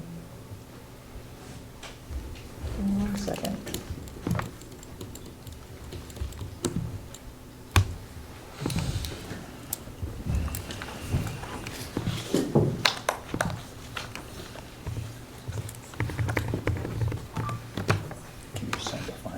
Yeah.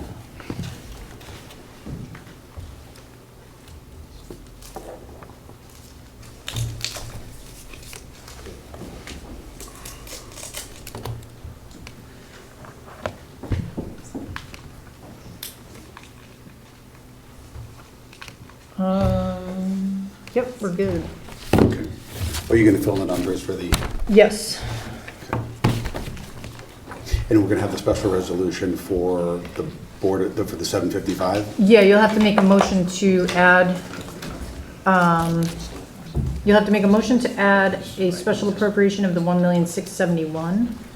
And then further down, item 11, you already have school transportation on there, so we can do the special appropriation for that, under that item. Okay.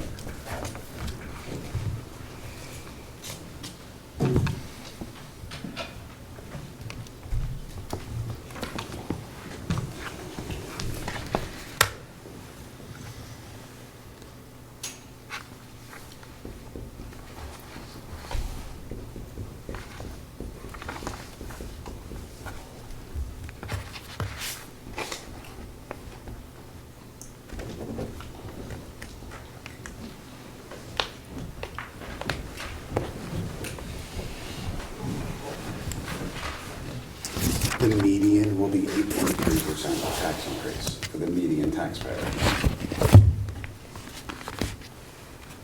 And for the average, it'll be 6.06. So this will be a fairly substantial.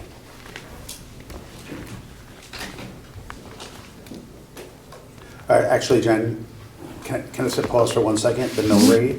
Yep. David, on tax collections?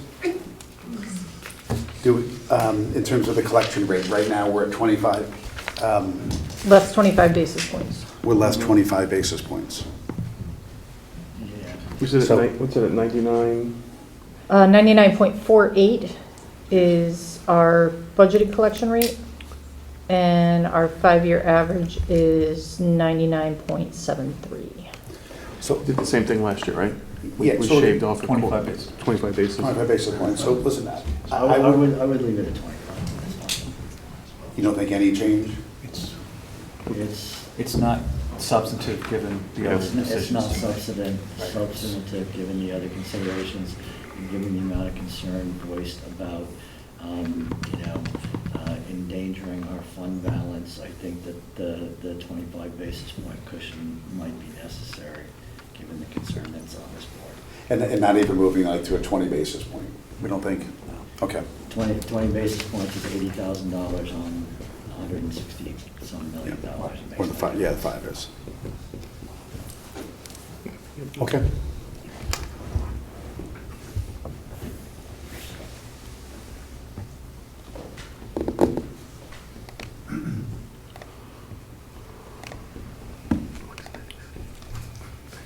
And Jen, are we setting 2 mill rates, one for the, or just going to? No, it's just a combined mill rate, and then when the taxes come in, we allocate it.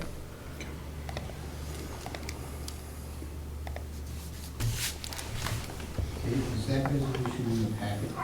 Is it what? I wanted to see if I can copy numbers, but the resolution that you're working on was not in the packet. No, because we didn't have numbers. Yeah. We'll get it filled out and sent to you right away.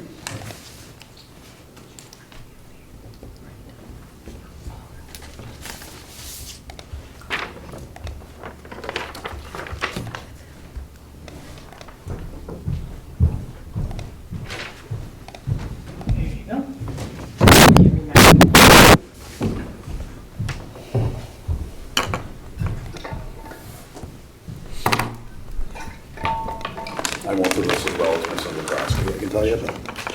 So, A, resolve that an appropriation of $4,205,547 is hereby made from the reserve fund for capital and non-recurring expenditures for the purposes of meeting expenses of the town of Darien as shown by this budget this day approved. Resolved that an appropriation of $53,584,247 is hereby made in the general fund for the selectmen's operating budget. D, resolved that an appropriation of $119,864,400 $475 is hereby made in the general fund for the education operating budget. Resolved that the above appropriations totaling $173,448,722. 72. Sorry, 22. I can't read my own writing. 173,448,722? Yes. Okay. Are for the purpose of meeting the expenses of the town of Darien for the fiscal year commencing on July 1, 2024 and ending on June 30, 2025, as shown by the budget this day approved. Resolved that a tax of 14.69 mils is hereby levied upon the last complete grand list of the town with a total net assessment value of $11,145,599,944 on property as of October 1, 2023, payable in 2 equal semi-annual installments. The first installment to become due and payable on July 1, 2024, and the second installment to become due and payable on January 1, 25. Provided, however, the named taxpayer may pay both said installments in July 1, 2024. The personal property tax on motor vehicles in the said town shall become due and payable in a single installment on July 1, 2024. And any property tax in an amount not in excess of $100 shall become due and payable in a single installment on July 1, 2024. Resolved that the town of Darien, acting through its Board of Selectmen, and subject to the approval of said town at the annual budget meeting of the representative town meeting to be held on May 13, 2024,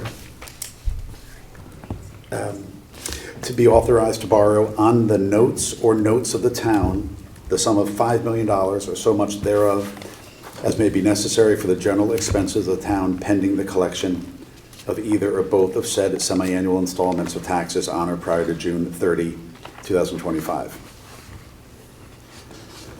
Resolved that the following appropriations for other funds are hereby made as detailed below for the 2024-2025 fiscal year as shown by the budget this day approved. $4,602,585 for the sewer operating fund for the purposes of meeting the expenses of the town of Darien Sewer Commission. $200,000 for the sewer assessment fund, $94,800 for the sewer capital fund, $923,100 for the parking lot administration fund, $275,000 for the parking lot capital fund, and $1.4 million for the recreation program fund, approved by the Board of Finance on this day, April 9, 2024. I'll accept the motion to approve that. John moves. Rob seconds. All those in favor? Unanimous. Okay. Jim, do you have to do that special appropriation for the state? For the what? The one that Jen talked to us about? Yeah, it's next on the agenda. Yeah. Okay. It's coming up. I think we have two, right? Yeah, that and I have it as one item. Okay. But we haven't set the moon? Is that later? Are we on 10 yet? That's part of the resolution. We We just did 9, Yeah. I missed the time. So now we're on 9. Okay, sorry. No, now we're on 9. Yep. Oh, okay, so then I'm right, okay. I thought we just read the resolution. Oh, no. That was the final. 8. Yeah. Okay. I'll accept the motion for a resolution appropriating $144,940,000 to refund certain of the town's outstanding bonds and authorizing the issuance of refunding bonds or amounts available in unassigned fund balance to finance such appropriations. This is the normal sort of refunding resolution in the event we need to go to market to capture savings. David moves. Rob seconds. All those in favor? Okay.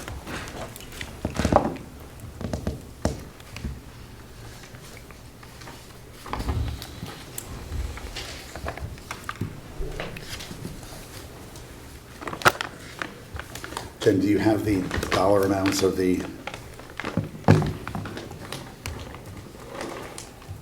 Are we just going to vote on the attachment, sort of 10 in our... Yeah, so I only attached the fiscal 24 because you've been working with the fiscal 25. But your motion is just going to I just printed off the way the final 6-year plan ended up last year after RTM made their approvals. And the motion would just be to approve them as presented in the budget. So what are we voting on? This is the capital improvement plan. No, I'm looking at that, but what are we voting on? Just We're to not accept the voting capital on- plan. You're not Doesn't mean appropriating we're approving anything, it's just Okay. approving the plan, We need to have this plan. the in multi-year place. plan. We need to have this plan in place to get, Technically, it has to be approved in order to get Oh. LoCIP funds. It's Right, state okay, funded. right. Right, That's easy, So- let's go. I'll accept the motion to approve the capital improvement plan for fiscal year 23 through, Good, eh? sorry, fiscal year 24 through fiscal 29 as shown on item 10, beginning page 26 of our packet. Dave moves. Dan seconds. All those in favor? Paul? Okay, unanimous. And then you have to do fiscal 25. Oh, we gotta do both? Yep. Okay. And then going forward, we'll just do the current year, each year as part of the standard budget Okay. adoption. So I'll accept the motion to approve the capital improvement plan for fiscal year 25. 25 to 30.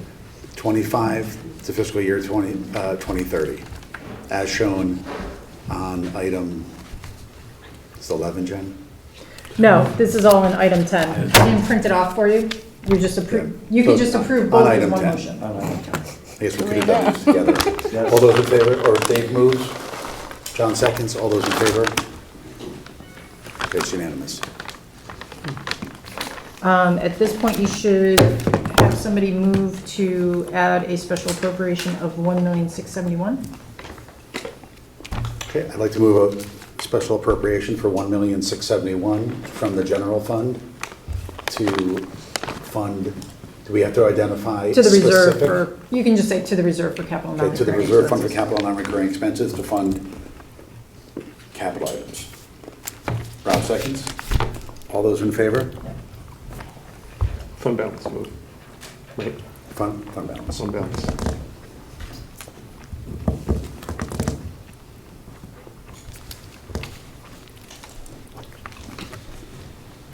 I'm gonna have to add that. And Jen, just to be sure, that 1,671, that does not include the special appropriation for the school vehicles, right? So Right, that's we're gonna do a separate the one? 3.5 minus 755 minus 1,074,000. Okay, so we're gonna do a separate one for that, right? Yep, Should we do that now? that is item 11, and that's what you're up to. Okay. So I'll accept the motion to approve $755,000 for the Board of Ed to purchase certain transportation vehicles to be used beginning in the fiscal year 2025. Dan moves, David seconds. All those in favor? It's unanimous. The next item was 12. The Board of Selectmen briefly discussed this. I think the Board of Ed is going to meet with them in the next coming week or weeks to discuss that. That'll then come to us, and depending on the timing, we'll try to get, that'll either go to the Board of, to go to the RTM at the budget meeting or, soon thereafter, but we'll know more on that timing. So, we're going to effectively skip over that item here. But, just for the public's knowledge, we did sort of reserve, if you will, not formally appropriate, but kind of keep money in the reserve fund, in the general fund for that. Anything else, Jen? Nope, that covers all of it. Okay. So, Minutes. we have 2 minutes. Hold on. Ready? Accept the motion to approve the minutes of March 12th, 2024. David moves. Dan seconds. All those in favor? I abstain, I wasn't there. Okay, so 6 in favor, 1 abstaining. Next one is motion to approve the minutes from March 26th, 2024, regular meeting. David moves. John seconds. All those in favor? I'm going to abstain, Jim, I wasn't there. Okay, so 6 in favor and Rob abstains. Okay. Special assignments, committee reports, I think we can, is there anything material on anyone's special committees? Not currently. We're waiting for the next update from the construction manager with regard to timing for when things are going to occur. My understanding is that during the April break, there will be some activity at the three elementary schools. They will be preparing the sites to facilitate the trailers, which will be delivered in May. Okay. Nothing else, Rich? Paul, anything pensions or? We had a pension fund meeting this afternoon. That's nothing to report. Okay. Okay, nothing for. Kate and Jen and Susan and I met with the Darien Town Hall Union, and after several spirited negotiations, all of them quite cordial, we agreed to disagree, and we'll come back in a couple of weeks and resume. Okay. Nothing on the chairman's report. Any new business? Okay, accept the motion to adjourn. Dave moves. Rob seconds. All those in favor? Unanimous. Thanks, guys. So